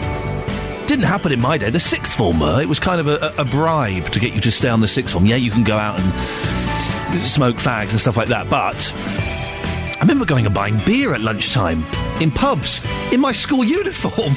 I did. That's mental. It's in the sixth form, but I was still 16, 17. That's mental. Anyway, do you think your kids and your grandkids should be made to stay in school at lunchtime? You can get in touch lots of different ways. Email 3cr@bbc.co.uk. You can text me, 81333, starting your text 3CR. Or, more importantly, you can give us a call, 08459 455 555. BBC Three Counties Radio. A family whose boy died at Milton Keynes Hospital because of staff failings want more done to prevent even more babies from dying there. Calvin Prentice Orcock was born 27 weeks premature and had been in and out of hospital before he died in November 2010. Staff didn't diagnose his condition and he suffered a heart attack. The watchdog, the Care Quality Commission, said the trust needed more trained paediatric nurses and a dedicated high-dependency unit. Well, Andrew Cantor is from the charity Bereavement Care. Good morning, Andrew. Good morning. How does the charity help parents? Well, it's very interesting. The charity is really set up. It's actually the National Maternity Support Foundation to... we look at all the aspects of maternity care and looking at the safety of units, but in the last sort of couple of years we've really focused on the sort of aftercare in terms of bereavement, bereaved parents, and particularly focusing on fathers, because in many cases the father is not really supported in that sort of terrible period after the tragedy. So that's sort of the focus of the work that we're doing at the moment. And how do you actually do it? I've got two boys, 3 and 1, and when my mum goes, I'll be devastated, but you kind of expect it. I can't even begin to imagine how I would feel if anything happened to my boys. How can you help in those situations, Andrew? Well, I guess really being a bereaved parent myself, it's kind of, what unfortunately parents are going through and suffering, and I think it's really about empathising and understanding and really giving, in many cases giving practical advice, because the situation after a tragedy like losing a child and a baby is that you're in a severe shock, and you're really not in a position to get on with normal life, if you like. So it's really giving parents that sort of urgent need and support to get them through the first sort of few weeks and months, really. And the grieving process can go on for a long time, so we're always there really to help throughout that process. What do you feel can be done at Milton Keynes Hospital to improve the situation there? Well, I think like with most cases, it is really down to proper training and understanding of the situation, really. So it's about investing in training and looking at the needs of parents and having the right pathways in place.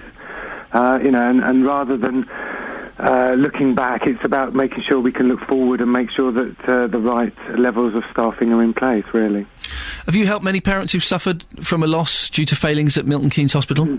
We've had parents who've unfortunately had situations at that hospital, and I think we know now there are processes in place to stop these happening, and unfortunately, this has been a sad situation, very local to us. So, but we're doing what we can to help. Andrew, are people? If something happens at a hospital and someone loses a child, are they instantly referred to you, or do they need to come and find you?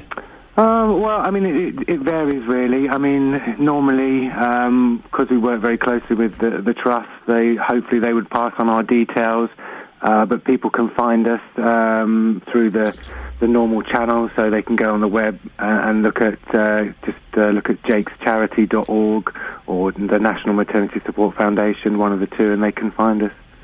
Andrew, listen, thank you very much. It's very sad, but I guess it makes the world a better place that there are people like you who are helping. That's Andrew Cantor there, and thanks very much. Across beds, hearts and bucks, this is Iain Lee on BBC Three Counties Radio. Martin Wetherill, the medical director at Milton Keynes Hospital, says paediatric care has improved thanks to new leadership and much better processes. The board has invested £750,000 in children's services, which has contributed to 4 dedicated high-dependency beds with all with monitoring equipment, 10 new nurses and a separate paediatric A&E department. He goes on to say they are committed to providing quality care to all patients. And you can hear more from the mum of Calvin, Hannah, who will be speaking to Look East this lunchtime on BBC One from 1:30.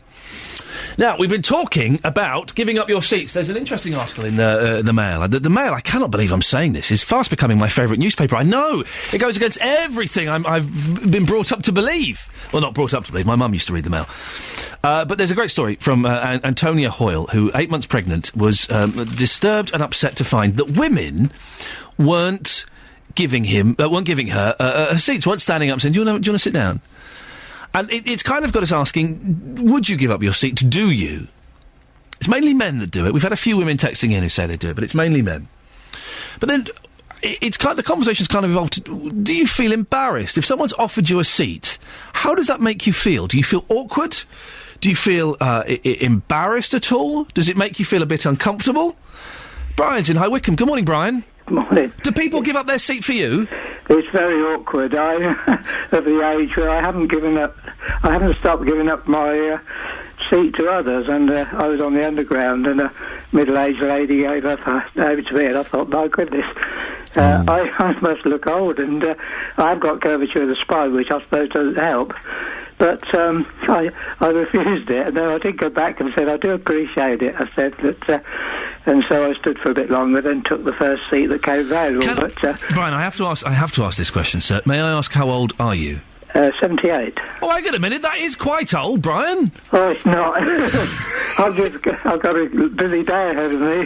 What are you up to today?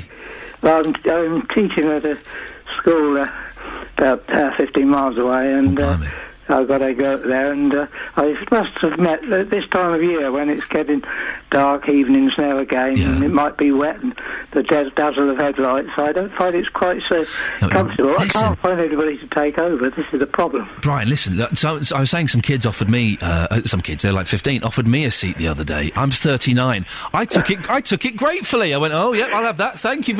It's one of the perks as we get older, Brian. Being offered seats. Yeah. Don't take it as an insult or a snub. Surely it's one of the perks of being slightly older. Yeah, I think you've made me feel better now. Thank you. It's an absolute pleasure, man. If I've done nothing, I've done that. Thank you very much indeed. Brian in High Wycombe felt a bit embarrassed that someone offered him a seat. Don't be.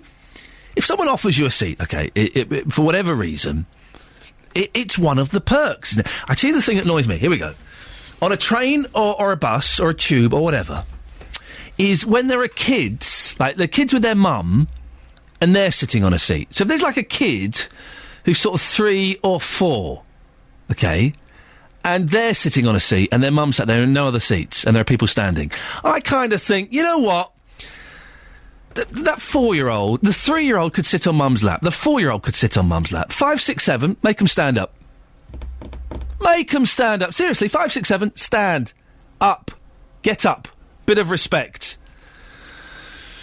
Seriously, 2, 3, 4, they shouldn't have a seat. They can sit on mum or dad's lap. Okay? So if you see someone standing there, if you see me standing there, mums, dads, pick up the kid, put it on your lap. 5, 6, 7, 8, stand. They can stand up. It's obvious, isn't it? 08459 455 555. Oh, Jonathan's on at 9 o'clock. I knew he'd be talking about this. I follow him on Twitter. He was furious at the weekend. It is worth following him on Twitter. It's worth joining Twitter and following him because you get pictures of his cat and you get him ranting like some old mum. Oh, it was like having my nan tweeting away last night. So miserable. So miserable. His question this morning on the big phone in at 9 o'clock. And you can tell that he came in and said, I've got a question. It's written in his language. Are you an idiot if you let fireworks off in your back garden? He was furious last night with the bangs. I think he believes they should be... He'll come in a few minutes and tell us. I won't put words into his mouth, but he was very, very angry. I don't mind the bangs. My little boy doesn't like it.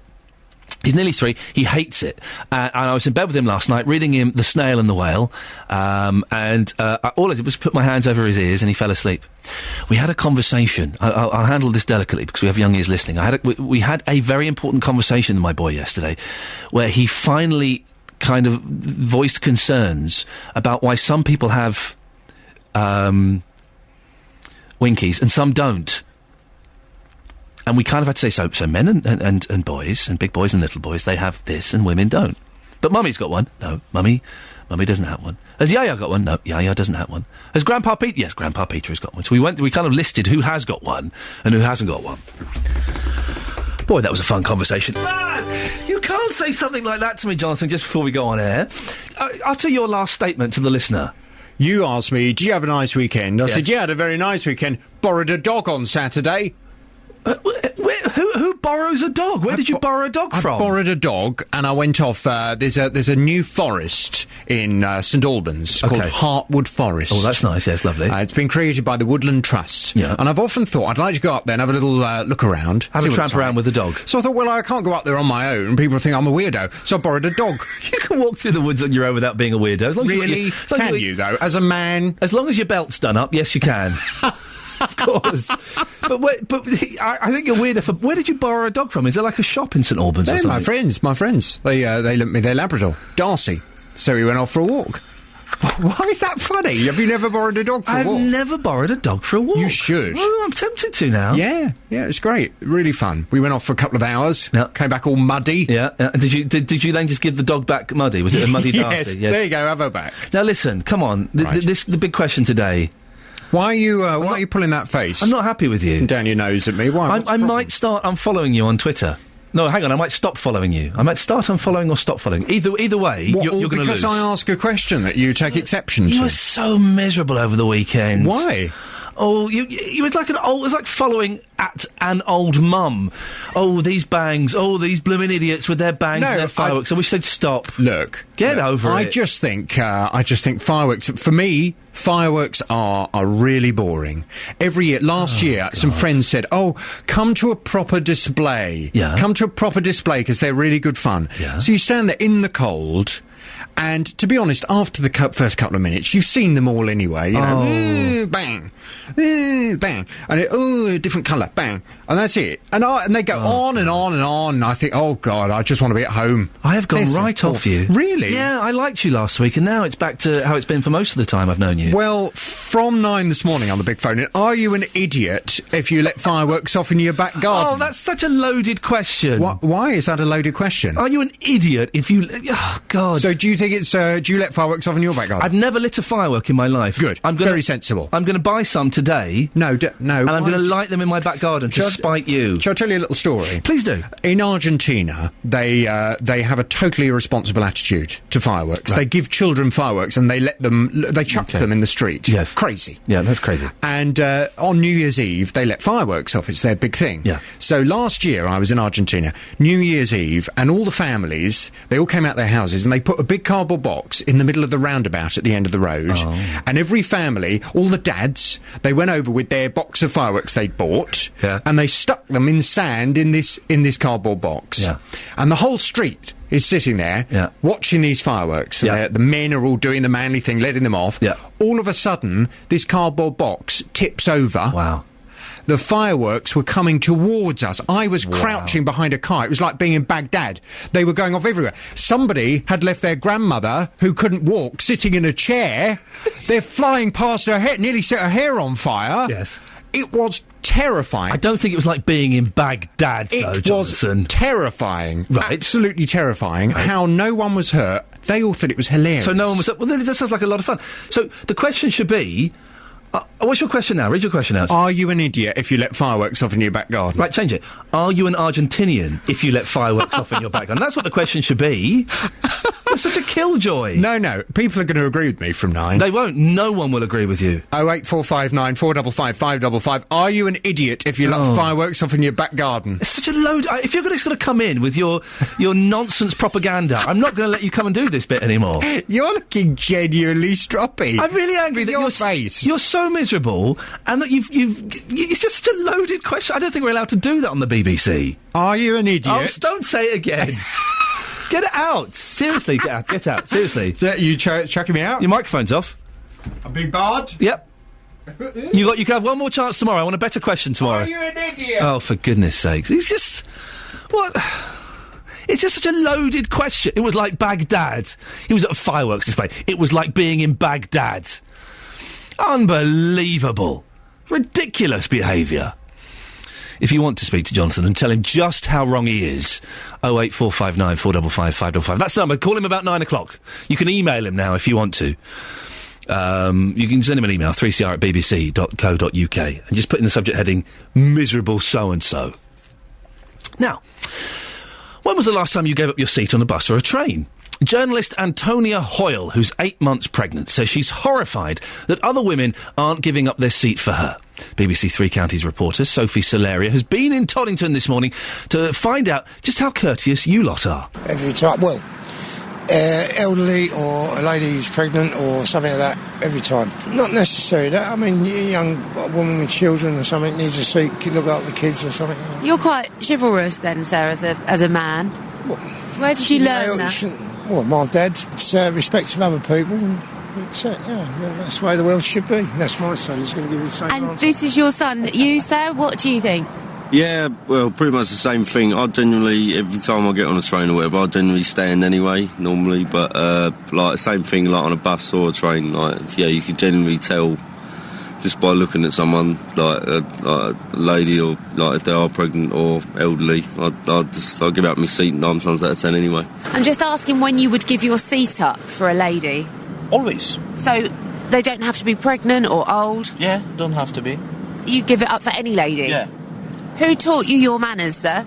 I was grown like that, but I think my mum, my dad. Would you ever? Yeah, I would. Why? In what circumstance? You always give your seat up for a woman, don't you? Does she have to be pregnant? No. Or old? No. What, so a lady gets onto a train and you're instantly given the seat? Oh, yeah. Who brought you up? What made you like that? Why did the way I was brought up. And what did they tell you, your parents? Just treat a lady nice. Would you ever give a seat up for a lady on a train or a bus? I would do, yes, actually, yeah. I'm the old type. Is it any lady, or does she have to be pregnant or old? Basically, I think any lady, generally, provided I were fit enough. I'm riddled with rheumatoid arthritis, but I would still get up, and I'm the type that would open the door and things like that. Treat a lady nice. I do like that, Clever. It's made me chuckle. This has got you angry, some of you. Lisa Hunter on Twitter. I gave up my seat on the tube to what I thought was a blind man. The white stick gave it away. He sat down, got a book out and started reading it. Now, And Carpet Martin, I can't read out all of your tweet. I'm 58. The other day on the bus, a young woman asked me to stand up for her 8-year-old child, and then he says something very, very rude and slightly misogynistic, which I can't read out, so very naughty. Well, Jackie High is the author of the Modern Grandparents Guide. Good morning, Jackie. Good morning. Earlier on, we heard from Brian in High Wycombe. He's 78 years old, and he feels embarrassed if someone offers him a seat. He shouldn't, should he? No, just accept it. Good manners are always worth appreciating, aren't they? It doesn't matter. I'm on a train now, and I'm standing up, actually. Has anyone offered you a seat? Not yet, but maybe if I glare at them eventually, they will. Jackie, can I ask, how old are you? 65. Right, ask someone for a seat now. Find a young man in his 20s or 30s and ask him for a seat. But there are some spare seats. Oh, in that case, you're being a martyr. Ask someone to move anyway. Find a young man and say, excuse me, young man, I'm 65, would you move for me? See what happens. Go on. Oh, go on then, all right. Go on. Here we go. They're all on their iPhones. Just get him off the Jackie, get him off the tap him on the shoulder. Say, excuse me, young man, I'm 65, would you mind giving me your seat? All right, hold on a minute. Thank you. Right, let's see if we can find one. Here we go. No. Excuse me. Oh. Can I have your... Do you mind if I have your seat? He's just glaring at me. He just gave you dirty looks? Yeah. Oh, Jackie, well, I'm sorry we put you through that humiliation. Jackie, we're losing you. I believe the train may be going through a tunnel or something. We've lost you, I think. We'll see if we can get you back, but it was worth it just for that. Just to send a random lady off on a mission. Jackie Hyde, the author of the Modern Grandparents Guide. We'll see if we can get her back before the end of the show. But always the problem when you're using trains, phones on trains, which is good. I once used I don't really like using phones on public transport. I did it once on a bus. And the guy 2 seats in front of me turned around, stared at me, very slowly raised up his closed fist, and then just very slowly raised the middle finger up at me, and then put it back down, put the hand down and turned away. That was creepy. Yeah, like that, Jonathan, thank you, yes. And I said on the phone, I've got to go now, Steve. The man 2 rows in front of me I said something very, very rude. Very rude indeed. Thank you, Jackie. We got the gist that people won't give you a seat. 08459 455 555. If you are elderly, and by elderly I mean over 50, would you be offended if someone offered you a seat? I was a little bit when it happened to me, but then I kind of thought, you know what? One of the perks of surviving so long. Would you be offended or upset? Or are you one of these people that kind of that gives the glare, if you don't get offered a seat? 08459 455 555. Quick time to do the rest of the newspapers. We didn't do them all earlier. Daily Express. Britain hit by ice floods and snow. It's set to be the coldest bonfire night in 13 years. Oh, we're having trouble with our heating. And then there's a picture of Prince Charles and Camilla. When did Prince Charles get really, really old? He looks ancient on the front page of this. Ancient. The Daily Mail. The fast-track dementia test. PM to announce creation of new NHS high-tech brain clinics. Wow. That will help cut diagnosis time from 18 months to just 3. And The Sun, Savile victim aged 8. And then there's a picture of Kim Kardashian. Now, I don't really know anything. I don't know who Kim Kardashian is, apart from the fact she's got a big bottom and has got her own TV show. That's it. That's all I know. That's all I know. And then page 3. Page 3 is fascinating from a historical point of view, because it's a photographer. The page 3 photographer has passed away. And it's got boobs through the years. And didn't they look different in the 70s and 80s? They looked different. They were very different in their design. I won't go into any more detail. Young ears, of course. I'm on Twitter, OK? Why don't we have this in the UK? Neil Diamond has just tweeted. Neil Diamond, the singer-songwriter. I'm working the phones for Obama. If I call you, don't hang up. It's really me. How cool would that be to get a phone call from Neil Diamond? Across beds, hearts and bucks, this is BBC Three Counties Radio. Coming up, a BBC investigation has exposed a Buckinghamshire conman who's been tricking people into thinking he's a reality TV producer. In the next half an hour, we'll find out just what he did. And we're still taking your calls, 08459 455 555. Would you give up your seat on a bus or a train? And if you've had it offered to you, Do you feel a bit embarrassed by it, a little bit uncomfortable? 08459 455 555. Now, there are just 24 hours to go before America goes to the polls for the presidential elections. Not that long ago, Barack Obama looked almost certain to be returned to the White House for the Democrats, but his Republican rival, Mitt Romney, has closed the gap in the last month, and now the race looks too close to call. Our political correspondent, Paul Rowley, is in the US capital, Washington. Let's go stateside with our political correspondent, Paul Rowley. Paul, when the hell did you get your own theme tune? It's one of those things, Ian. You know, when you reach a certain status, this is afforded to one. You've been in the States far too long if you think that's acceptable behaviour on BBC Three Counties Radio, sir. Absolutely, and I can also tell you it's 33 minutes past 3 in the morning, so you should be pleased you've got me Yeah, at good this for time. you. In that case, thank you very much. Who's going to be the next president of the United States of America? Don't ask me. I'm a foreigner in these parts. Okay. But all the opinion polls suggest it's on a knife edge. I mean, politically, this has always been a polarised, divided country. Up to a month ago, I would have said it was a shoo-in for Barack Obama, even though some of the charisma has faded since he was elected 4 years ago on that extraordinary wave of emotion with all the hope and optimism we saw when he became America's first black president. But against many expectations, Ian, the contest has been transformed by a programme on the telly, and Mitt Romney's performance in that first presidential debate was a game changer. It turned him from being this rather stuffy, wooden character into a serious contender for the White House. And momentum was so strong, in some polls he's actually in front, which makes this contest impossible to call. What's going to decide this election, then, if it's that close? What's going to be the thing that kind of finishes it?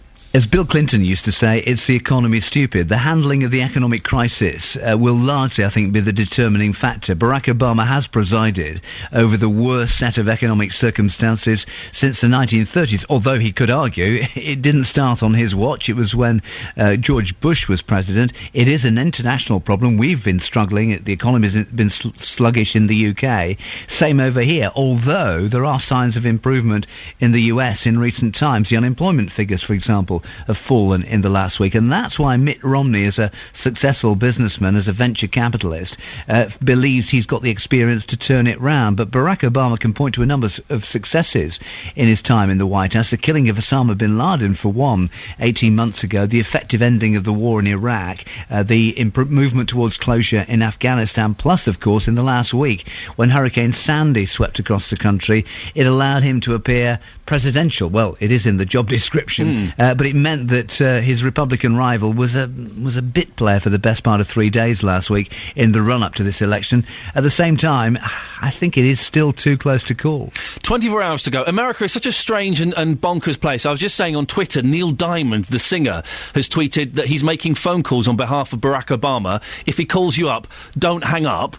It's such an amazing place, America. I love it, but it's bonkers. What can we expect in the last 24 hours? A lot of campaigning in the swing states, as they call them, the toss-up states, places like Ohio. I beg your pardon? A load of tossers in America. Steady. But yes, they're all very close. You know, it's heads or tails. Frankly, who wins in Ohio is going to win this election. That's why both candidates are here today, and they've got their celebrity endorsements as well. Barack Obama was joined at one rally last night in Cincinnati by Stevie Wonder. Tonight he's got the boss, not Bill Clinton, although he has been on the campaign trail, but Bruce Springsteen. For Mitt Romney, he's joined by the Marshall Tucker Band, a country and western group from the 1970s. Yes, I'm aware Not the of them. same league, I would argue. No, not quite. And of course, it was Romney, wasn't it, who had Clint Eastwood doing that embarrassing speech to an empty chair, didn't he? It did, yeah. So we got Clint, and he's got the Terminator on side with Arnold Schwarzenegger. I knew the name. I was just letting you wallow there a little bit. I forgot it momentarily. And also he's got somebody in these swing states. He's got a swinger with him today. He's got Jack Nicklaus, the golfer, the man who's had more clubs than Tommy Docherty. Paul, I suggest that maybe you've been up too long. You should go and have a good lie down, please. Across beds, hearts and bucks, this is Iain Lee on BBC Three Counties Radio. 08459 455 555 is the number if you want to give us a call. It's also the number if you want to call Jonathan at 9 o'clock. I'm not going to tell you what his big question is today. You'll have to listen for yourself. He's properly annoyed me today with his attitude, and I think he's a little bit arrogant in his question. I'm not going to tell you what it is. You'll have to listen to him at 9 o'clock. He can tell you himself if you choose to listen or not. That's up to you. Now, your grandchildren or your children should be made to stay in school at lunchtime to stop them buying unhealthy snacks and takeaways. That's according to the Local Authority Caterers Association. They surveyed more than 12,000 parents. Well, BBC Three Counties reporter Sophie Solaria is in Milton Keynes this morning. Good morning, Sophie. Good morning. What more can you tell us about this? What more can I tell you? Well, it also found, this very research from the Local Authority Caterers Association, that many parents believe that tough, healthy food standards should be applied in schools, including academies. How they can manage this, though, I just don't know.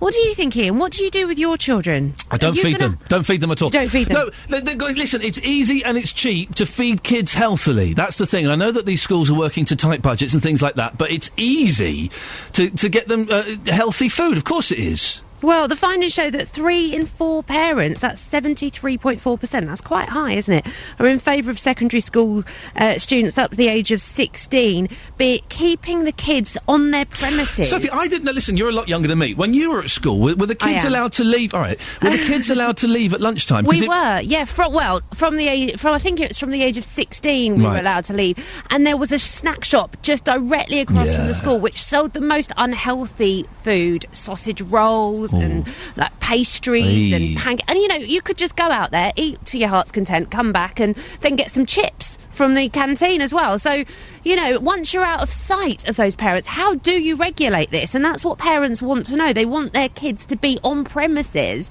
of the school so they could be watched like hawks. I mean, that's just... I find that I was surprised that kids... no, of course it's not Big Brother. It's something so stupid, Sophie. Of course the kids should be made to stay in the school. It's obvious. Till what age? Until the 6th form. Goodness. What's that? I think that's 16, 17. Younger than that, they shouldn't be allowed out. Sniffing glue and drinking hooch and robbing old ladies. That's what they get up to, isn't it? I read it in the paper. It must be true. Or is it down to the parents? And that is the question. I've been speaking to some parents this morning in Milton Keynes, and I asked them, you know, how would you regulate your children? What would you do? And the mums I spoke to seemed almost insulted that their children would ever even dream to buy chips and pastries at school. They were just appalled by the idea. They said in no uncertain terms, in fact, that they've brought their children up much better than that. Thank you very much. Have a listen. Actually, what we used to do is we are trying to stick on with the healthy food and not having any unhealthy junk food, saying like this will make our tummy mess and it makes everything. So if you want, you can go for it. I give her freedom to like choose whatever she wants. But I say I strictly depends on the healthy food because that is good for my health. So children's always copycats. So what mum do? My daughter always copycat my choice. So you teach her and she wants to do what you do? The best thing to teach to a child is if we leave what the children's want, they will automatically live what we expect. Well, I hope that I brought her up in the right way and that, you know, generally she likes her fruit and she eats her veg, and I hope that she continues to do so. Obviously, I do give my children sweets, but I hope that they do that in moderation and obviously not gorge themselves on those making them feel sick. So you teach her? I hope that that's the way it will eventually turn out, yes. I've only, one son, but I used to do his packing up, obviously, but I'd give him healthy things. I'd cut up carrots and apples and things like that and put it in his lunchbox. What about... And at home, sweets were limited to weekends only. So what about when he got the freedom to go and buy his own food at lunchtime? How did you stop him from reaching for the popcorn and the juices? He didn't really do that when he was younger. It wasn't until he was older that he started eating the junk food, really. You know, the pizzas and things like that when he was in his early 20s. So it's too late by then? Yeah. He'd grown up. Yeah, that's right. But kids, Sophie, kids are always going to, you know, you give them a few quid and they're always going to go and buy, you know, sweeties and things, aren't they? That's what they do. This is it, exactly. And as that lady said, you know, she tried to regulate it until the age of 20 and then he just went crazy because he didn't have the freedom when he could have it. See? I think that you need to let kids be kids. Sophie, could you do me a favour? Whereabouts are you? Milton Keynes. Could you get me a latte and an egg roll? Oh, yeah, of course. Nice one, there we go. That's well, what, if you don't ask, you don't get. And it's just dawned on me I'm a little bit peckish. And all this talk about sausage rolls and pasties and things, a nice fried egg roll. That would suit me right down to the ground. 08459 455 555 is the phone number. You can text as well. We've got a few texts here. Cynthia has texted 81333, starting the text 3CR. There is a 7:25 bus that is full of school children. They take up the majority of seats with bags as well. I have stopped getting this bus. Well, yeah, hang on. Whoa, Cynthia. Kids have to get the bus to school. You can't be upset at that. Yeah, if they got bags on the seat, then you tell them to move the bags. Put the bags on their lap or on the floor. But they have to get the bus. Phil has texted, when I was a child, you offered your seat to people older than you because they were likely to have fought or endured in the war. Is that the reason?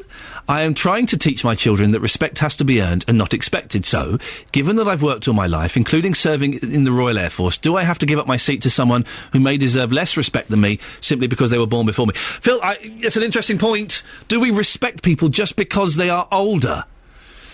I'm not totally sure. 15 minutes if you want to get in touch.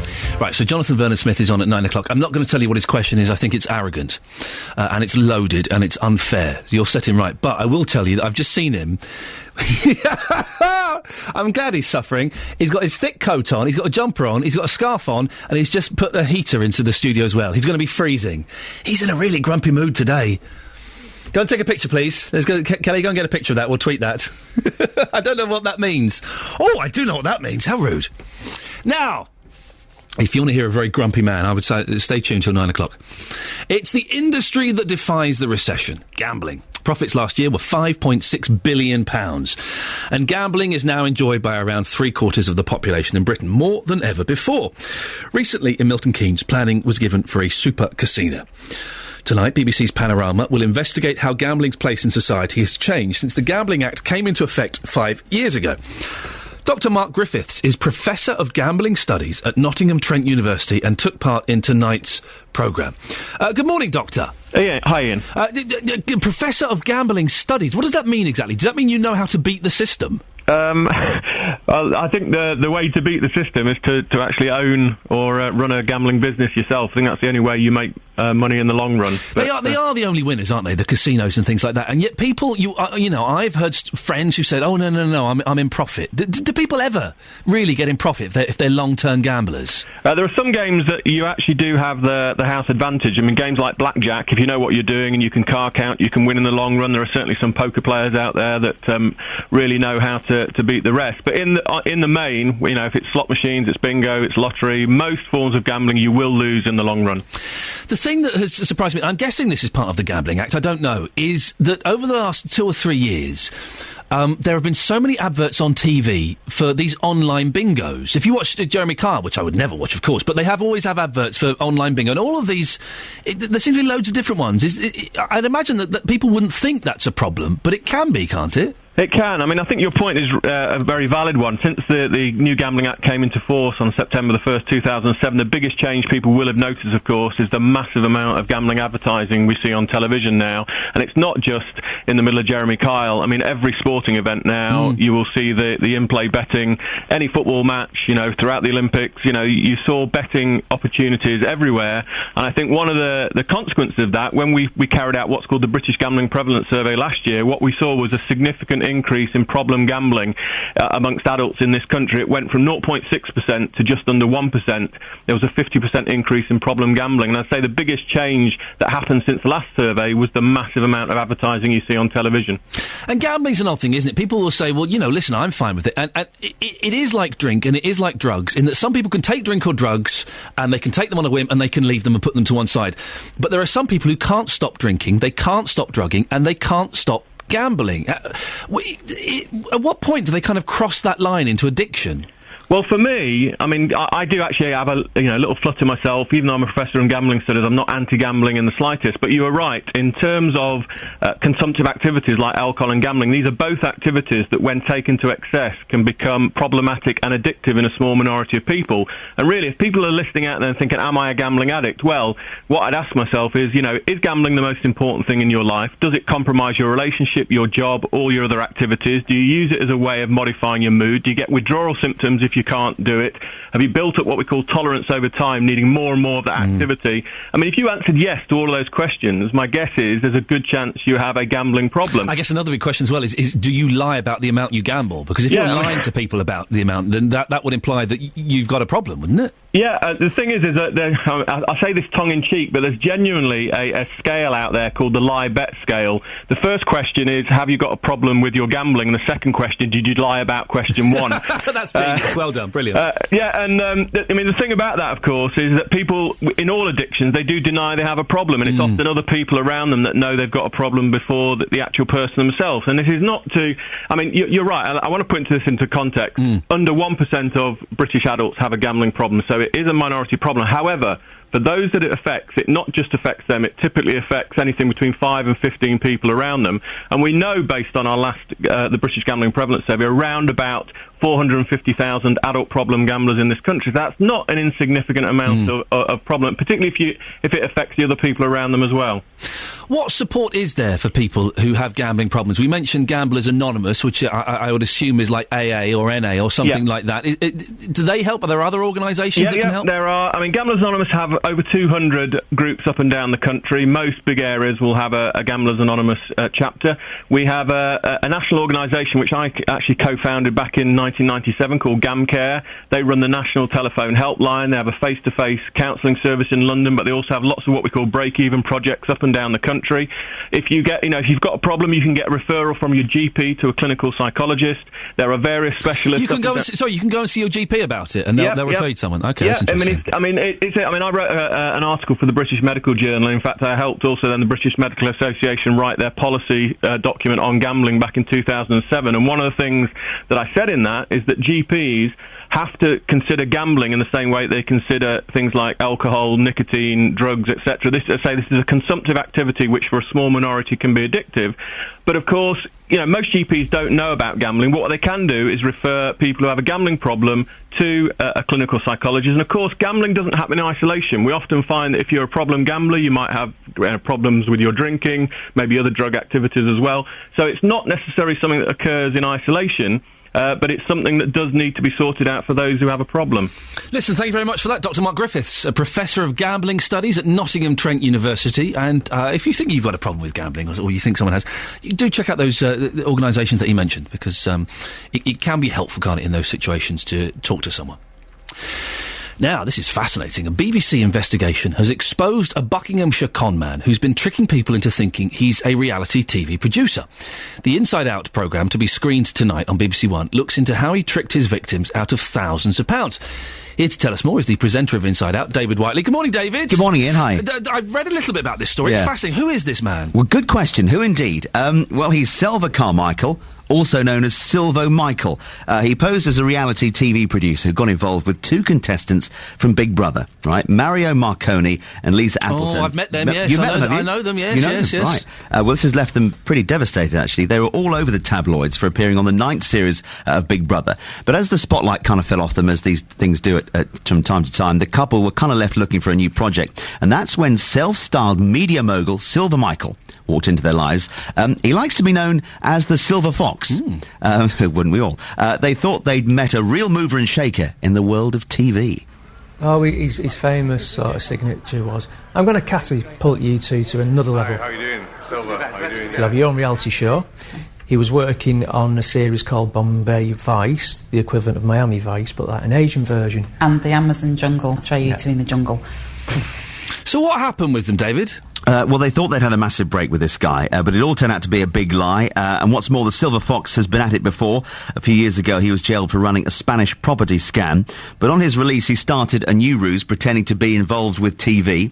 We've spoken to several of Carmichael's investors. Some of them parted with tens of thousands of pounds, hoping to appear in one of his shows.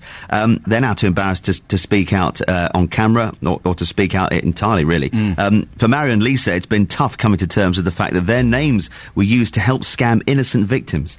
I can't sleep at the minute at night still. We row a lot, don't we, about it, because it has led to a lot of problems, and psychologically as well. How much can one take? And it's funny now that other people are coming forward and saying, oh, well, he's done this to me and he's done that, and At the time, we didn't know. And they're saying that now, and I'm thinking I feel sorry for them as well. And you can see who else he tried to scam on tonight's programme. Do you remember Chico? I think he approached him. It's Chico time! That's the one. I bumped into Chico in a vegetarian restaurant in North London, and it was that thing. Listen, David, you probably know this. I used to be on TV a long time ago. You still are. I do remember the 11 o'clock show. A long time ago. Long time ago. Very good. But it means that if I've been on TV, this is a weird thing, right? If I meet someone else who's been on TV, they feel they can come and talk to me because we have that connection of we used to be on TV. And I was in a restaurant once, and I hadn't been on TV for a long time, and Chico walked over to me and went, "Hey man, how's things going?" It's like we were friends. Really? Did he say that? Did he say, "Hi man, how things going?" Hey man, how's things going? That's really cool. It's like we'd known each other for years, and we only had this really weird, sort of distant connection. So, who were you with at the time? I was with my mate who was dead impressed. He went, "Oh, I didn't know you knew Chico." And yeah. You're like, oh yeah, we go way back. We go way back, Chico.